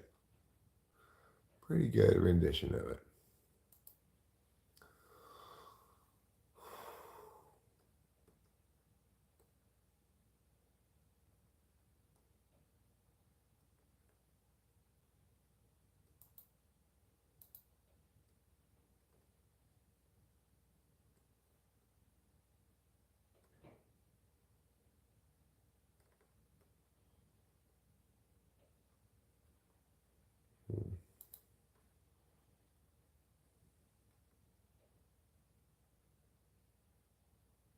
What's Taylor Swift's first album called?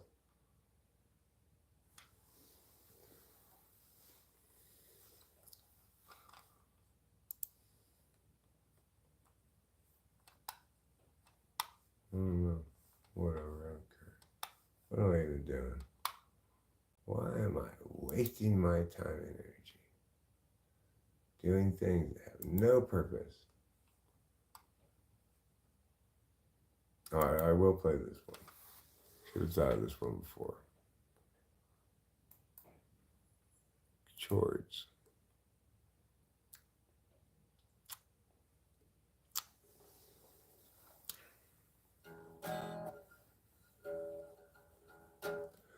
What goes on in your heart? What goes on in your mind? You are tearing me apart. When you treat me so unkind. What goes on in your mind? The other day I saw you as I walked along the road. But when I saw him with you, I could feel my future fold. It's so easy for a girl like you to lie. Tell me why. What goes on in your heart? What goes on in your mind? You are tearing me apart. But when you treat me so unkind, what goes on in your mind?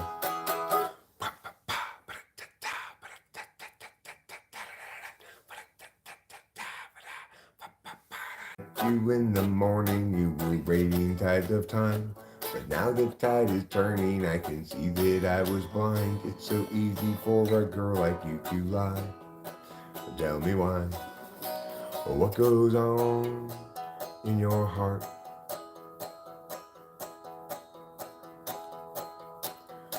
I used to think of no one else, but you were just the same.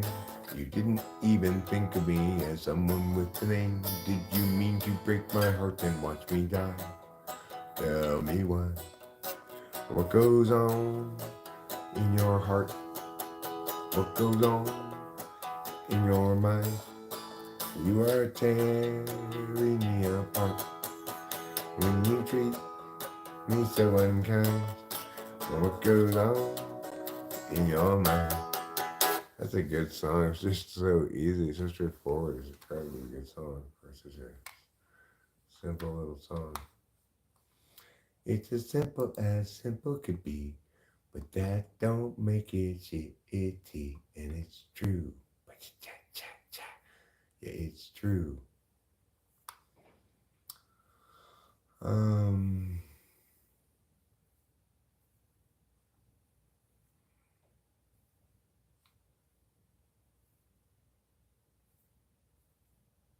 there's a few things that Ruben added, I guess.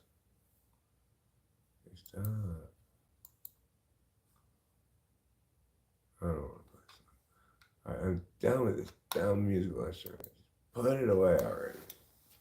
What are you even doing right now? It's 3:44 a.m. Yeah, I'm playing Rock and Roll Express. Of course I am. Because I'm a rocker, a roller, a way out of controller.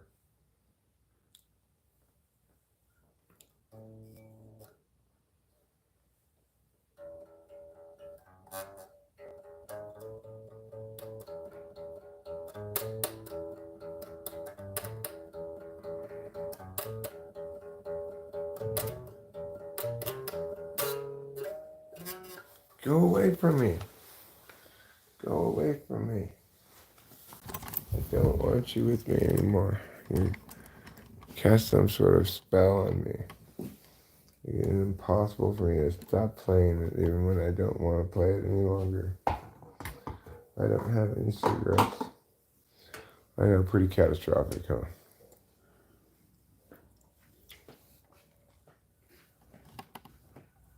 But butts. That's what's but. You know, we'll have a few butts here.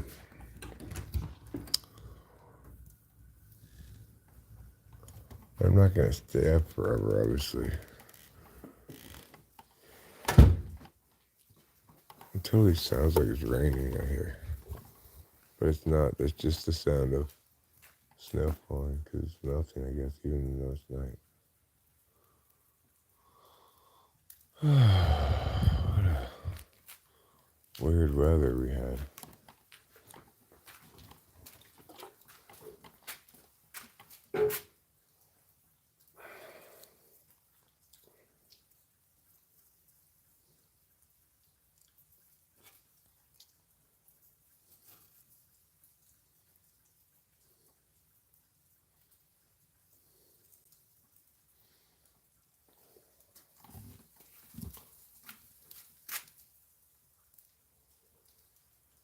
One of the things I learned today was that pancakes and flapjacks took down the World Trade Center.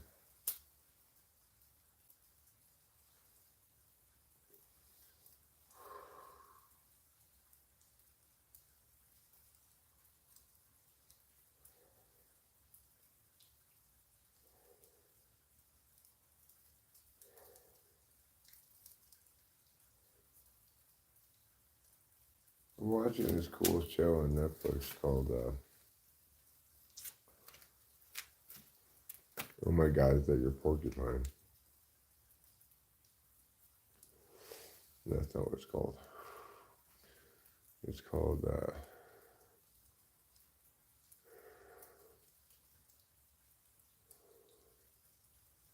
What Are We Gonna Do with These Aliens? Something like that. I don't know. I forget what it's called. It's good.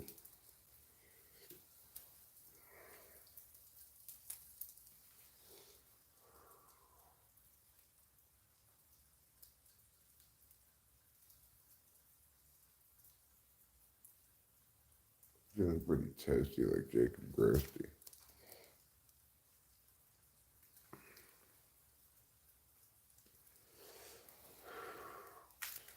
combination of everything plus being tired equals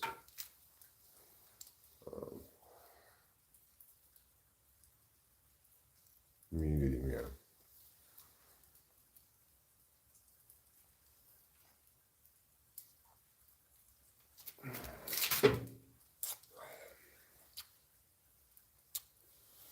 I suspect I'll probably take us into the bedroom here at some point, tell you a bedtime story of great importance and renown.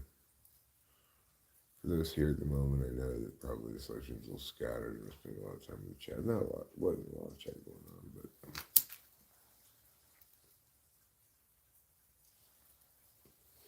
when I go back inside, I will at least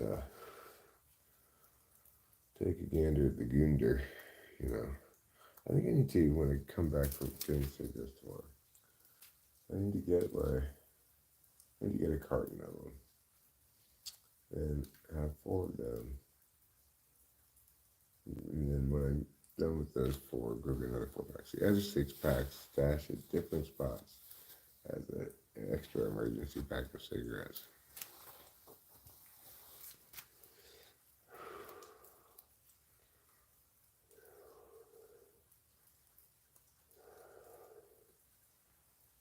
I have to remember to replace my emergency pack of cigarettes, you know. I know I will hit it up at some point.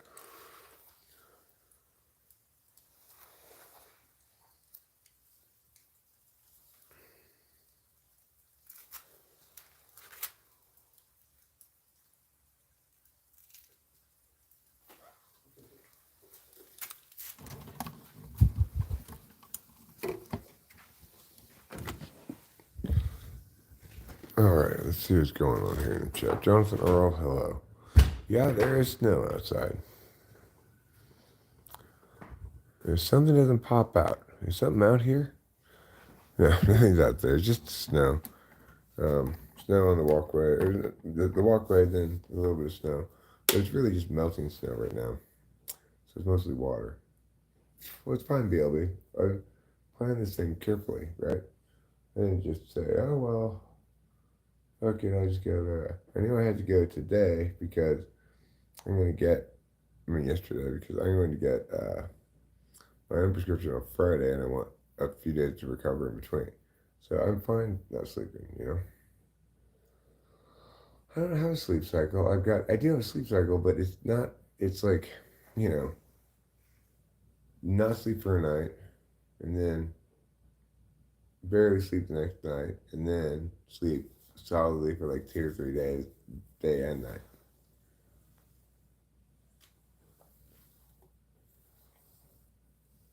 There is a mouse in here, one of the cats brought in.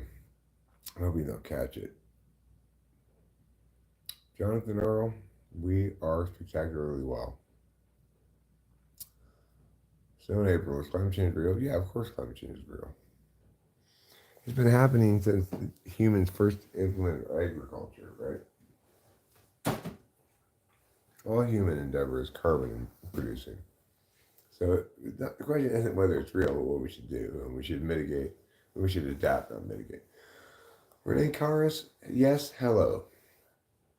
Yes, there's a mouse in here, unfortunately.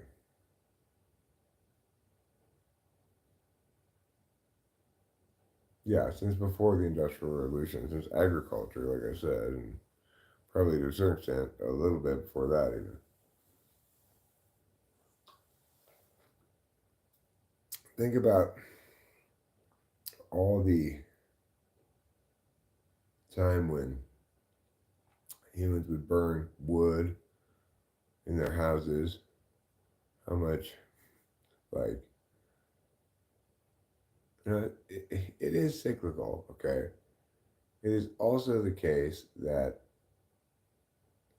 the current warming trend is anthropogenic / exaggerated substantially by human carbon emissions. The key thing to remember, Bopet, is not whether or not global warming is real. It is. It's not whether or not it's a problem. It is. It's what do we do about it, okay?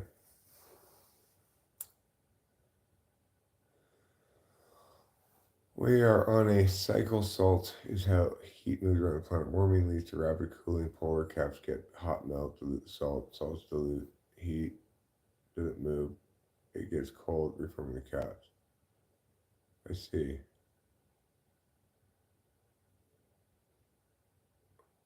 So, okay, but once this salt dilutes, then how does it start to undilute again? I don't understand the mechanism there. But, and I'm also not sure about the linkage to a flood myth. But it is the case that human beings have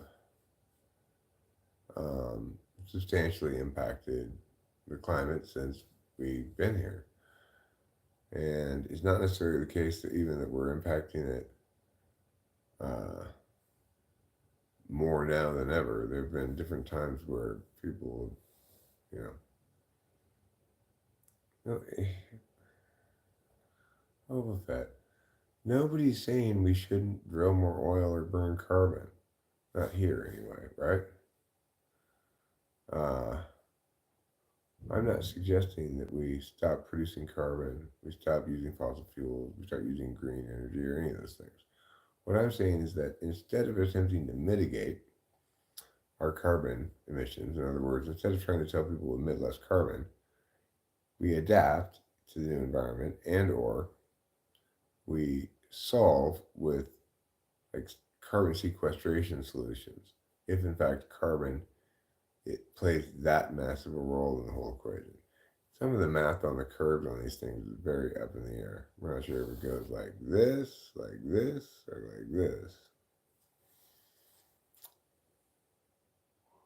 So, Winston Mom, does that mean I should pour salt into the ocean? Is that what you're saying?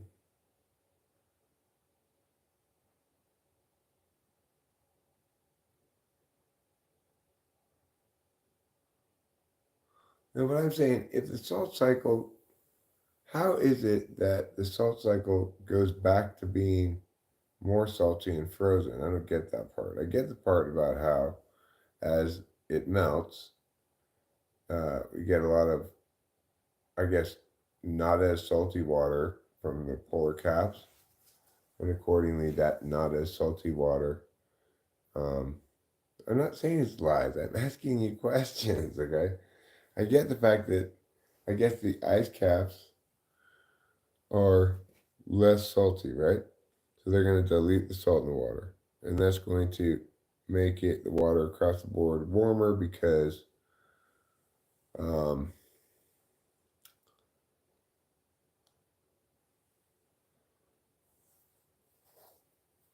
don't listen to Boba Fett, Jonathan Earl. He's just blowing smoke out of his ass. He doesn't know what he's talking about. But I don't understand the mechanism by which, if the diluted salt water means it's warmer, then how does it get to return to being less diluted?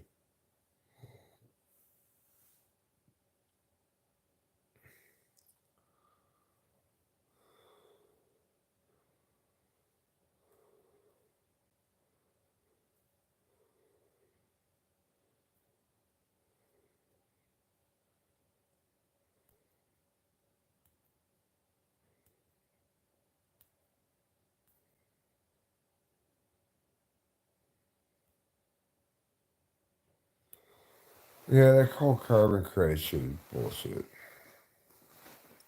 This is the most insane, stupid, bureaucratic, freaking artificial nightmare imaginable. Obviously, no good outcomes are going to come from that. Al Gore is not my hero.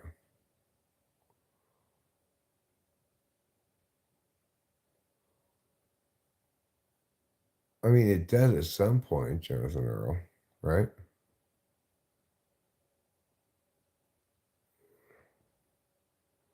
Like the North Pole, there's no land, but there's always ice up there. That's sea ice, though, right? You're saying the sea ice it, it freezes and pushes the salt out of it or something? Hi, Nick D.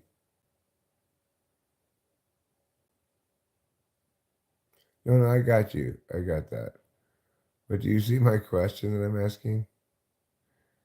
So you're saying if there's more salt, then you get colder water that's not frozen, right?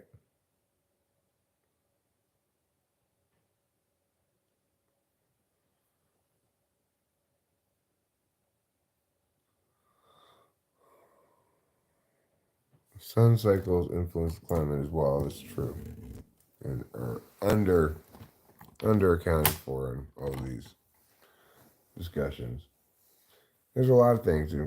That's the thing is, we can certainly say that yes, the climate's getting warmer, um, changing dramatically what we've been used to for a while. Yeah, I get that, Boba Fett. Nobody's disputing that. Jesus Christ. But those aren't good reasons for anything. Just because something happens over and over again doesn't mean we want it to happen again. And I'm not saying we don't either, but it's not an argument of any kind, you know? Our planet's tilted so there will always be ice caps. For me, so thick that summer will not melt them. Eventually it will overfreeze so much that it will bring the salt content back up in the ocean. And then once the salt content is back up, it gets warmer or colder. Yeah, I know that, Bullfet. Nobody's disputing that. Yeah, I know. I'm gonna go to bed soon, little unicorn ninja. I'm tired. Well, no, I'd say it's bumpy, Putty Cat.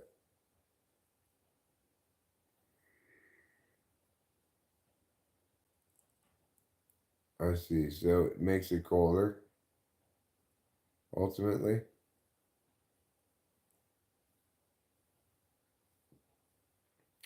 I actually fart propane farts. More clean burning. Chris, hi. You're back from Italy. Ciao, Bella. Um, no, I haven't slept yet, but I'm going to sleep very soon. What I want to know is if the Earth is flat, how are time zones a thing? Also, in addition, are we the only flat celestial body? Um, well, we're flat, yeah, for sure. And even if the world isn't flat, people are flat. You know, with the top of the sun towers that produce electricity, I used to think there was water in the tank there, but I actually found out it's salt because salt holds more heat. It's a disk, says Boba Fett. Like frisbee. Stars Table 10. I'll tell you the same thing I tell other people. I'm not I'm not too fussy about this stuff. Like I'm not gonna get you in trouble or anything. But obviously I'm not that. And most importantly, that's defamation of character, right? So it's fine to troll people and stuff, but when you express falsehoods as matters of fact about somebody else, you actually incur liability potentially. You know, defamation of character is a real thing. You could be sued. You know, you can never be sued for saying the truth, but that's not the truth. So I'm not planning on suing. Don't get me wrong. I'm just give people this general warning. When you troll, avoid making counterfactual statements that are negative about somebody because if you do, then you subject yourself to defamation of character.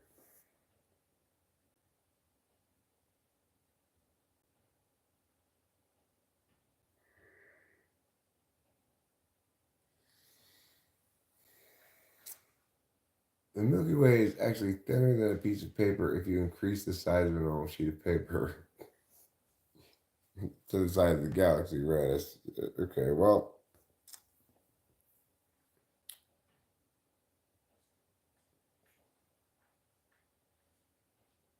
my point is, if we are going to have a flat Earth, let's all accept the responsibility to make it flatter. So I want to see all of the mountains smoothed out as much as possible. You can ask if an NDA is involved. What's an NDA? A near-death administrator?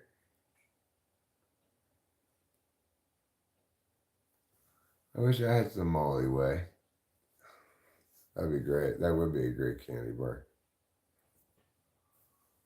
Yeah, let's move the bumpy parts around so that it's smoothed out more.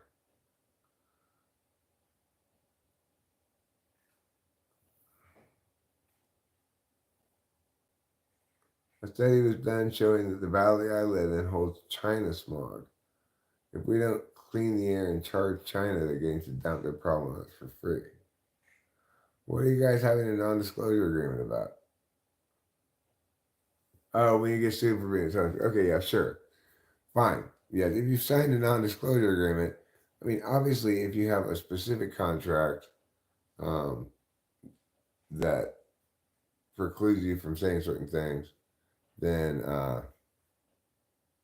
then that comes first. But I'm saying if you were to tell the truth about me, there's no non-disclosure agreement here. You tell whatever negative truth you wanted, and you wouldn't have to worry about any kind of defamation of character losses. Not you would have to worry about it with me anyway, but the point being, if you say something counterfactual like the person did there, and negative, then it's a different story. Yeah, I'm picking my ear hairs. That's right. Well, I don't like these these hairs that come out right there. It's just like this peach fuzz in my ears bugs me. Yeah, it does hurt a little bit. When you make love to Tom Cruise, you sign an NDA. Cats are after it. I don't know if they caught it or not. Jump up and down, everyone. That's what Jonathan Earl says. Ever seen this before? Somebody just picking their hair and talking. Yeah, I'm not really picking my hair. I'm trying to get all these little hairs out. It's a little different than picking my hair. I do sometimes pick my hair, but it's not what I'm doing right now. There. Well, thanks, Floyd. If I had known I could get cool by plucking my ear hairs, I would have done it a long time ago.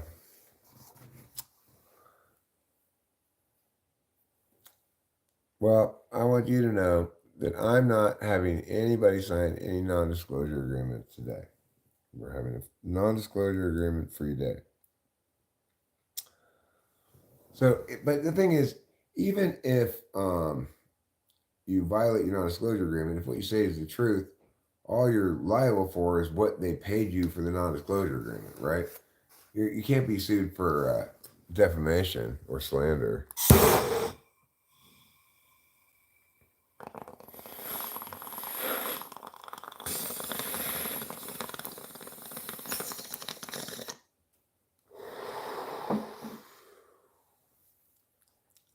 Trin, High Heart, and SARMs. Those hairs are not connected directly to my brain. They're connected directly to my ear. My hearing ear. I'll put a link for you here. Um,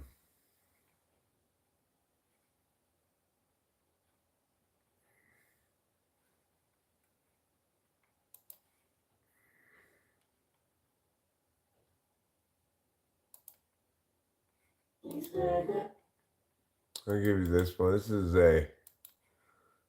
seems to be the most popular one. So, paste. And paste and cow.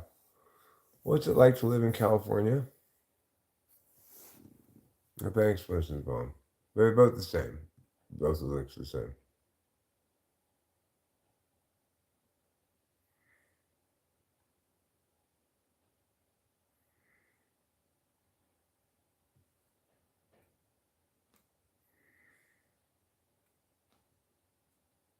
Well, I do pull these notes here, but I don't need to right now. I pulled them not that long ago. If we all jump up and down at the same time,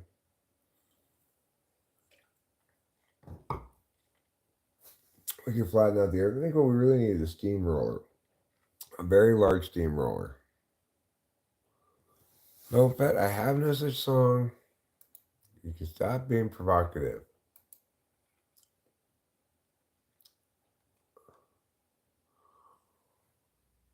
Okay, so we're going to pull a bong rip with the lungs. Using this stuff right here now, son.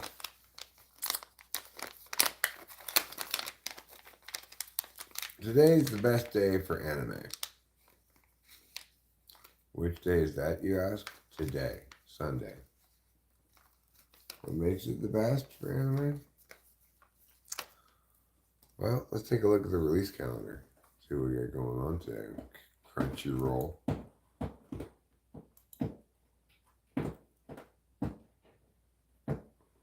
So, I don't know what the cat's doing. They're being crazy.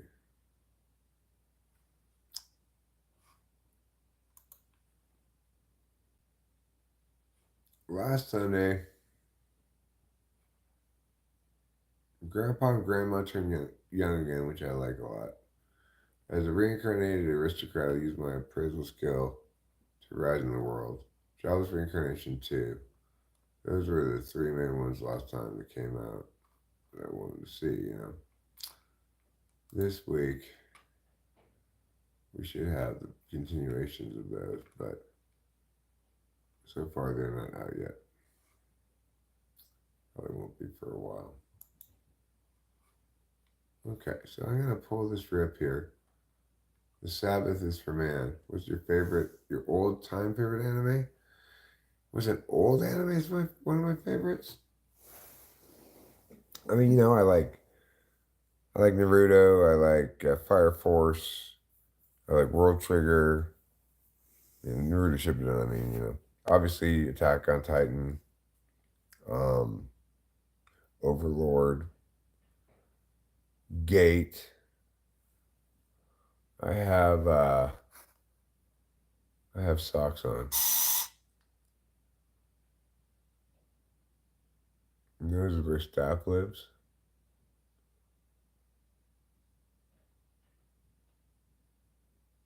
I do find fucking minnows here.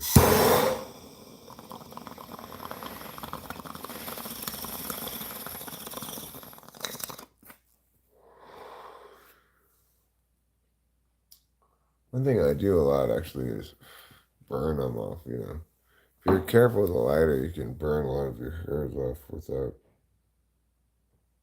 burning yourself at all. I'm not going to do anything about it. Originally, I tried to get it for a little while. In terms of newer cartoons, I like a lot. I like Reincarnated as a Slime. I like So I'm a Spider, So What. I like Free Rent, Journey's End. I like Jobless Reincarnation 2. I like, well,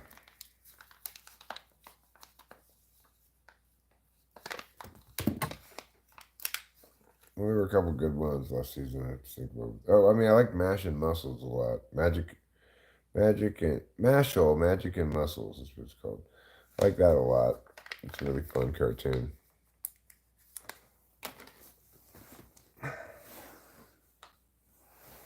What do you want in life, Eric? I just want a really fun cartoon. She is my wife, yes. My daughter probably is sleeping too in Los Angeles, but I have no way of knowing that for sure. I don't like One Piece Iron Man. No, I'm not gonna just let it. The cats will, when they kill it, they will bring it and put it someplace where I'll see it. Believe me, I'll see it. It'll be in the middle of the floor or something, and I'll clean it up.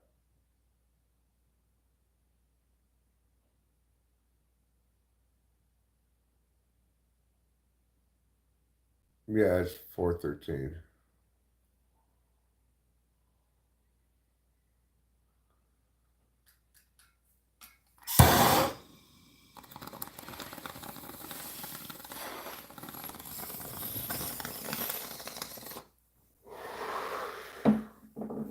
The thing is, sometimes we wish I can get the mouse. This instance, it ran underneath the stove. I don't want to play like chase around mouse guy, right? So it'll turn up.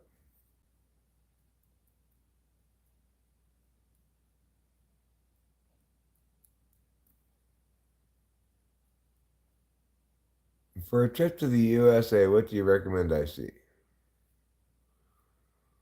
Um,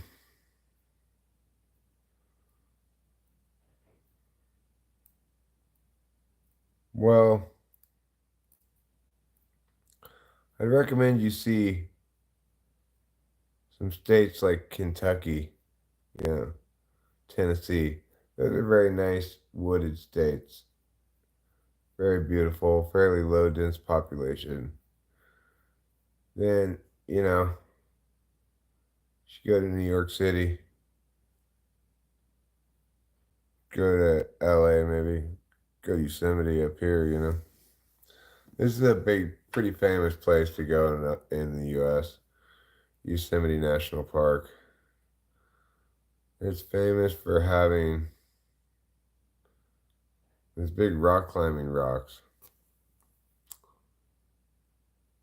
Go to Alaska. It's not a bad suggestion, too. Yeah, Oregon's a very wooded, attractive state, but it's not, it's not everything you want it to be necessarily. I am 52.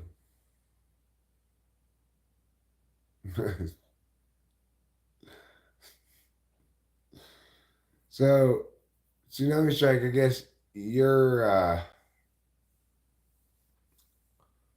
his father. Um, if your son's name is Saul T. Balls, I guess your name must be Salty Balls Senior.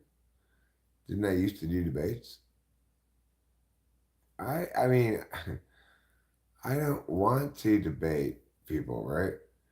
I'm willing to, if there were an actual topic to be actually debated, it would be articulated in a clear way that people could actually respond to. If the debate were to include speech times for both parties, question times for both parties, um, then I'd be down. But that's not how debates on the internet work, right? It's just people talking with each other.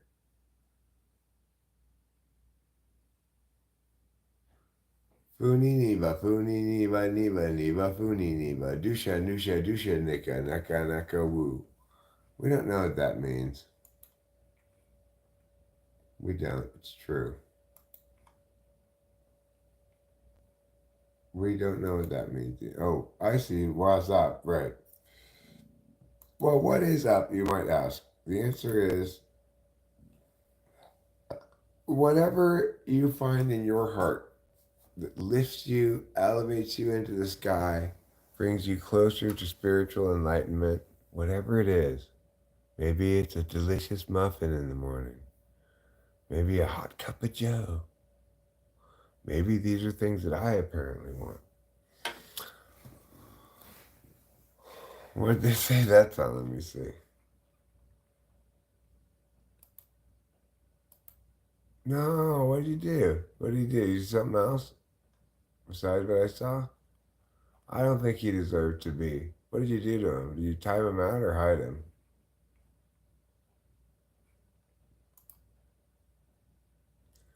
Why did you hide it? Yeah.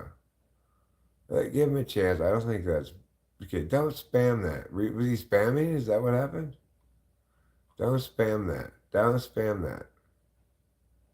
All right. My bad. My bad, Winston's mom. I'm sorry. I questioned your judgment even for a second. My mistake. Why wouldn't I just trust your judgment?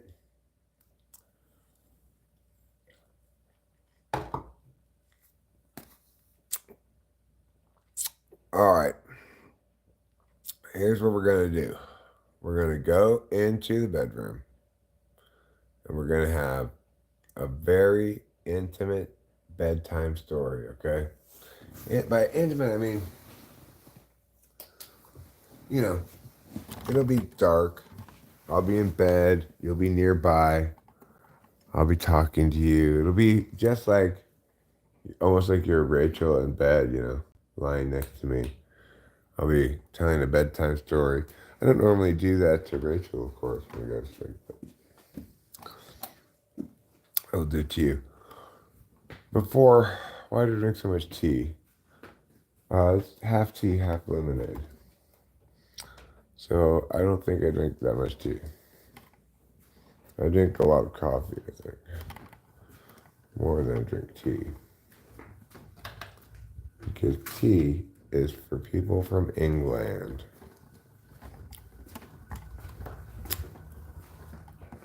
So, once we get into the bedroom, which is down the hall there, and I want you to look down the hall while I go to the bathroom, okay? I'm gonna pee, I'm gonna pee, I'll pee. I'm gonna pee now, yes, I'll pee. Yes, I'll pee in the sink. Why are you gonna pee in the sink, Eric? Why not pee in the toilet? Well, because I'm wearing these overalls.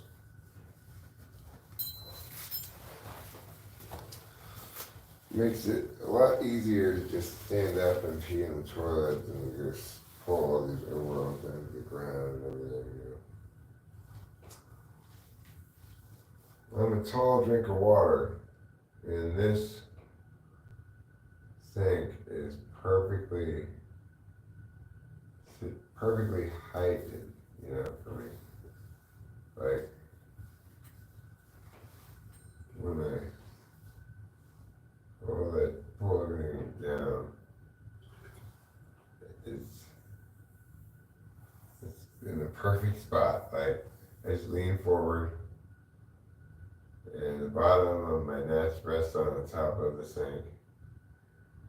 And my wiener hangs down into the sink and just pees away.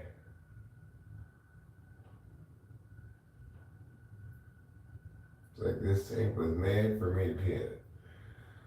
If you could probably pull it off with a little bit of tiptoeing if you were, I don't know how many inches that distance is, but probably have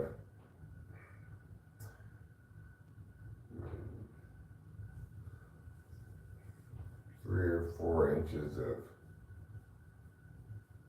of extra room. That's the distance that I'm technically above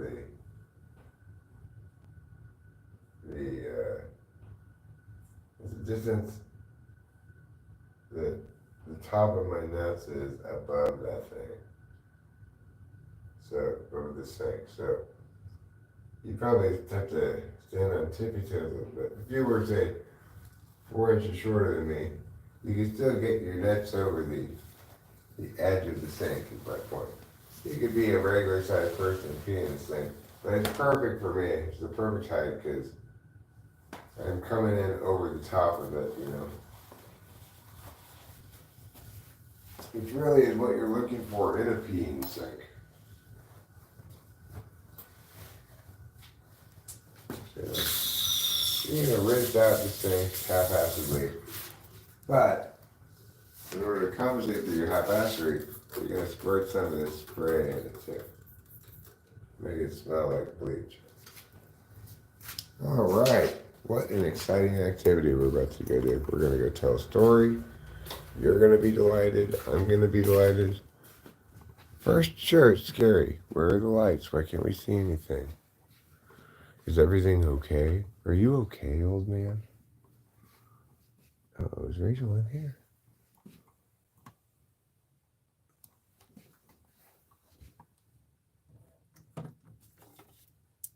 No, she's not. Okay, I didn't think so. I'll tell you who is in here. A very important kitty man. Oh, we're backwards. A very important kitty man. You see his importance? I hope so. He'll be joining me in bed tonight. So, turn off this light for a second. I can remove my overalls, which go over all of my body, normally, preventing you from seeing anything that's not revealed by a burqa. You can't see from me either. Or else Muhammad will get angry. He'll tell Allah. Allah will tell Buddha. Buddha will tell the Holy Ghost. The Holy Ghost will tell Jesus. And then Jesus will tell God. So,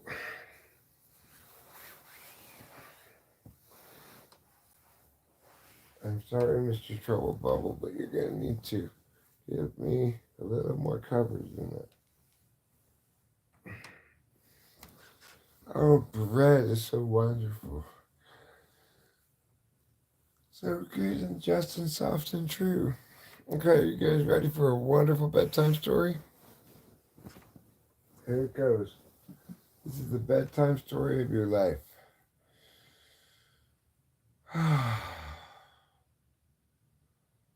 Once upon a time, in the days of the ancient Greeks, there were four friends actually. There were four friends who lived together in Athens. One of them was named Politus, and another one was named Georgium. Then there was another one, and she was named Persephones. And then there was the fourth one, and she was named Mary. So, in order to make it a little easier, we're going to call Politos just Paul from now on, and Giorgione just George as well, okay? Paul and George, like the Beatles, but not the rest of the people in the group here. You've got, of course, Mary, who's a lady, and you've got the other girl, whose name was Persephone. We're just going to call her Percy, okay? Percy was spelled with an I next to the girl's name. So,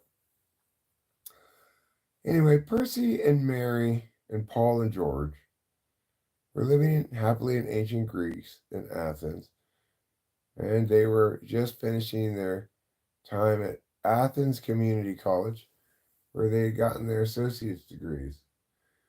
And Mary, of course, had gotten hers in philosophy, and Persephone, she had gotten her degree in nursing assistant, and Paul and George had both gotten their degrees in identifying mythical creatures. So anyway, on this particular occasion, it was after their graduation ceremony. They'd seen their parents off, and they all went out to lunch together, these four good friends. And Mary sat next to Paul, as they usually did, and George sat next to Percy. And Percy said, "Well, we did it. we finally done it. We graduated. You two boys, men now, at the stout age of 24, men through and through, I say. And we women, also 24. We have all completed community college.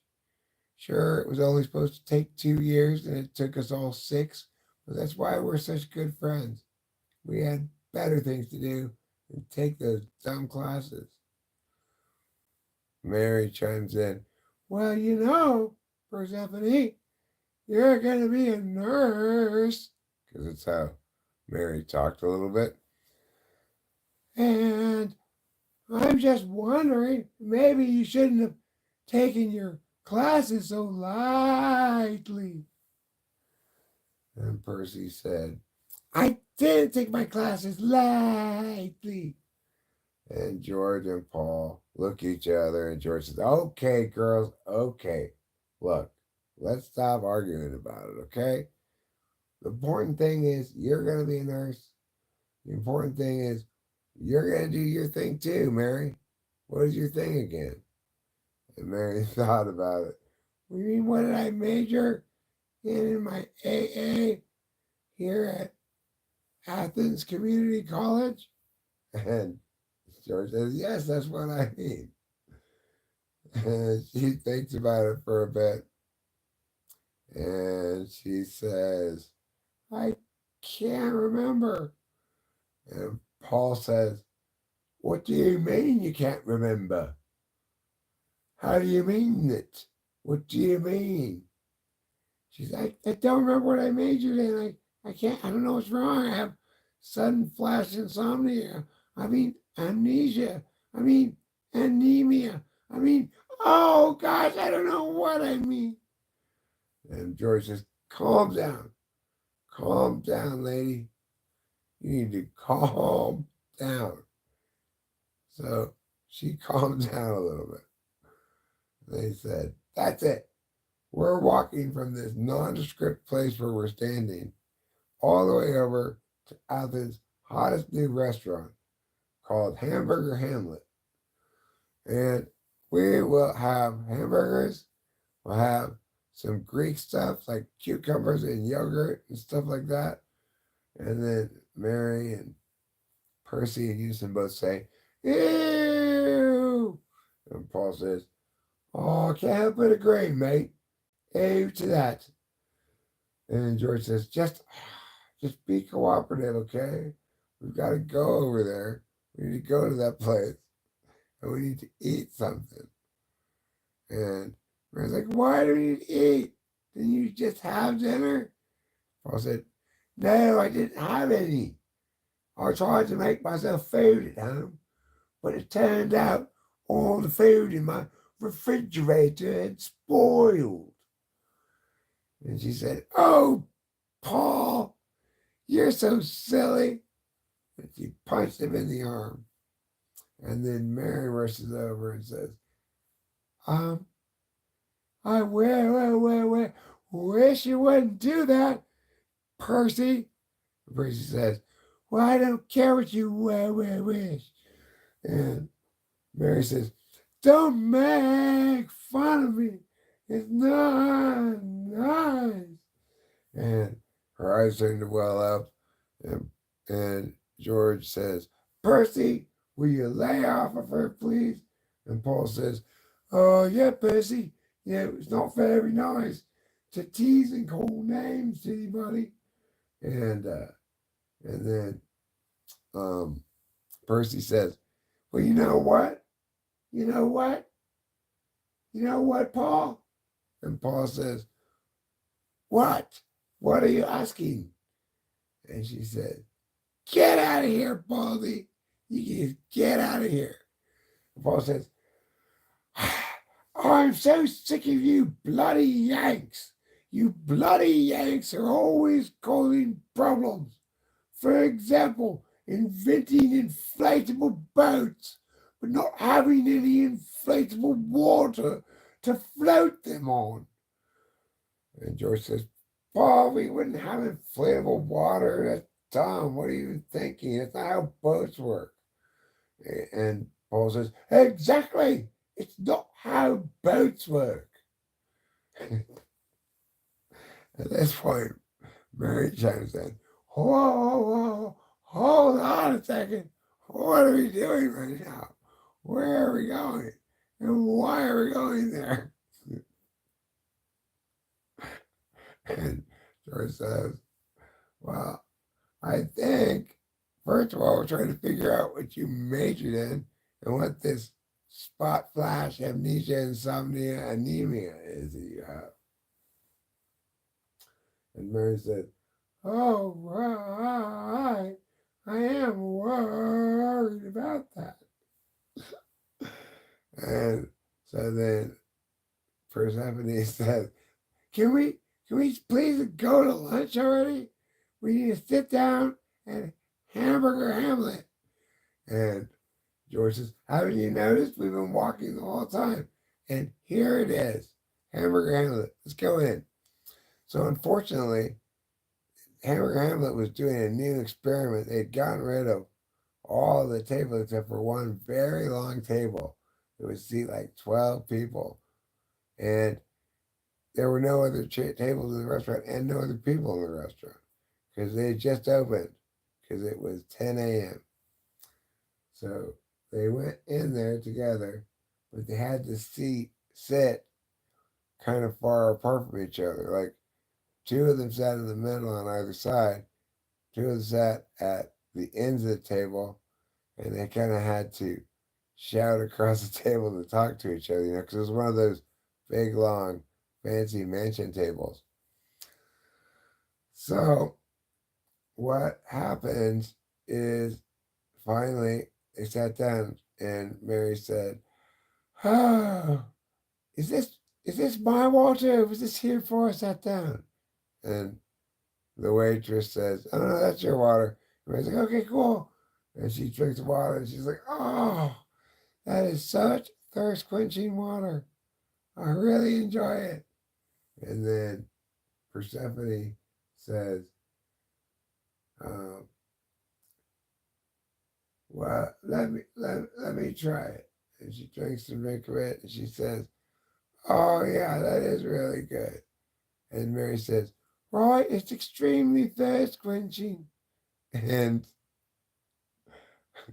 and and then uh, Percy says, "Wait a second, you're not supposed to be British. What's going on?" And obviously, she looks kind of embarrassed. So she says, whoa, what do you mean?" And Persephone says, "Mary, you were just talking with an English accent." And Persephone says, and Mary says, "I wasn't. It was an accident because," and Mary says, Persephone says, "Yeah, why because?" And then Paul chimes in, "Well, now I'm curious too. Why did you briefly speak with an English accent?" And George says, "Yeah, I want to know too." And so then they brought their hamburgers. And the problem for George, he immediately notices, is his hamburger is slathered with mayonnaise. Way too much mayonnaise. So he says, "Can you please take off some of this mayonnaise?" And the waiter just comes and gives him a knife and says, "Why don't you spread it onto your napkin?" And he says, "All right, fine. And when you're done spreading your napkin, the trash can's right there, okay?" And so he's like, "Okay, fine." So George scrapes off mayonnaise on his hamburger. Meanwhile, Paul says, "But aren't you going to explain it to us? Aren't you?" And at this point, Mary says, I am explaining it. What happens is sometimes my warbles take on a British accent because not all of my warbles are from America." And Paul said, well, can you give me a British warble? Can you? And she says, I can right now. Hold on a second. And then she said, can anybody find a way to Buckingham Palace? And Paul said, that's no British accent. That's a horrible accent. It doesn't sound British at all. And she says, maybe you don't know what real British people sound like. And then everybody ate some more of their hamburgers.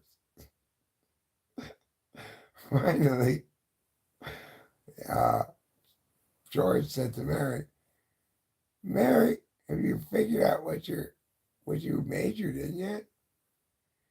And Mary says, was it business administration? And George says, no, it wasn't business administration. And so Mary says, was it American history? And Paul says, look, Mary, you're not supposed to guess. You're supposed to know what you majored in. What's your piece of paper say? Listen, this other guy and me, George and me, we're mythical beast hunters. We're looking for minotaurs. We're looking for Medusas. We're looking for, Zeus coming down and shit like that. You are doing something different. We already know that the other person here is also doing something different. And at this point, um, at this point, Persephone says, I am doing something different, but I'm still not winning this problem. And then George says, look, you guys, I don't even know what we're doing in this pretender place. Why did we start talking about in the first place? It got us to talk about stuff and then end up at dinner. And Paul says, oh, I'm not really sure, but I believe somebody was talking about her warbles. And anyhow, so at that point, that was a come to Jesus moment for Mary. She said, she stands at the table so abruptly, pushes her hands and fists down the table so abruptly, she knocks the plate full of beans all against the wall and on the floor, clattering. He goes, clatter, clatter, clatter. And she says, that's it. I can't take it anymore. And everyone looks at her and says, what's the matter, Mary? And she says, all of this, these trees, these tables, these aren't supposed to be like this. And of course, George said, okay, well, what are you talking about? She said, it's a fake workplace. And Persephone says, we're not at our workplace. But when we get there, just watch. So these two guys say, well, we have a different workplace than you. We'll go with you. And so they all said go to be Mythical Beast Hunters, to go to the Mythical Beast Hunter office where their boss is. And sure enough, they say, fine, yeah, they can go with you to hunt mythical beasts, sharing the loot or whatever. And then the girls, the guy says, now, Mary says, now watch. Pretend to not be watching. And so they do. And then they noticed kind of how it's almost like the whole place was set up for them to come in and do their thing. Now that they're done, kind of like people are going back behind the scenes, getting out of the way, it's starting to empty out, like the extras are going away, you know? And George's like, that is weird. And Paul's like, I wonder what's going on. And Persephone says, yeah, what's going on? Mary. And Mary says, I don't know. And, and all the other people put their hands on their hips and said, Mary. And that's the end.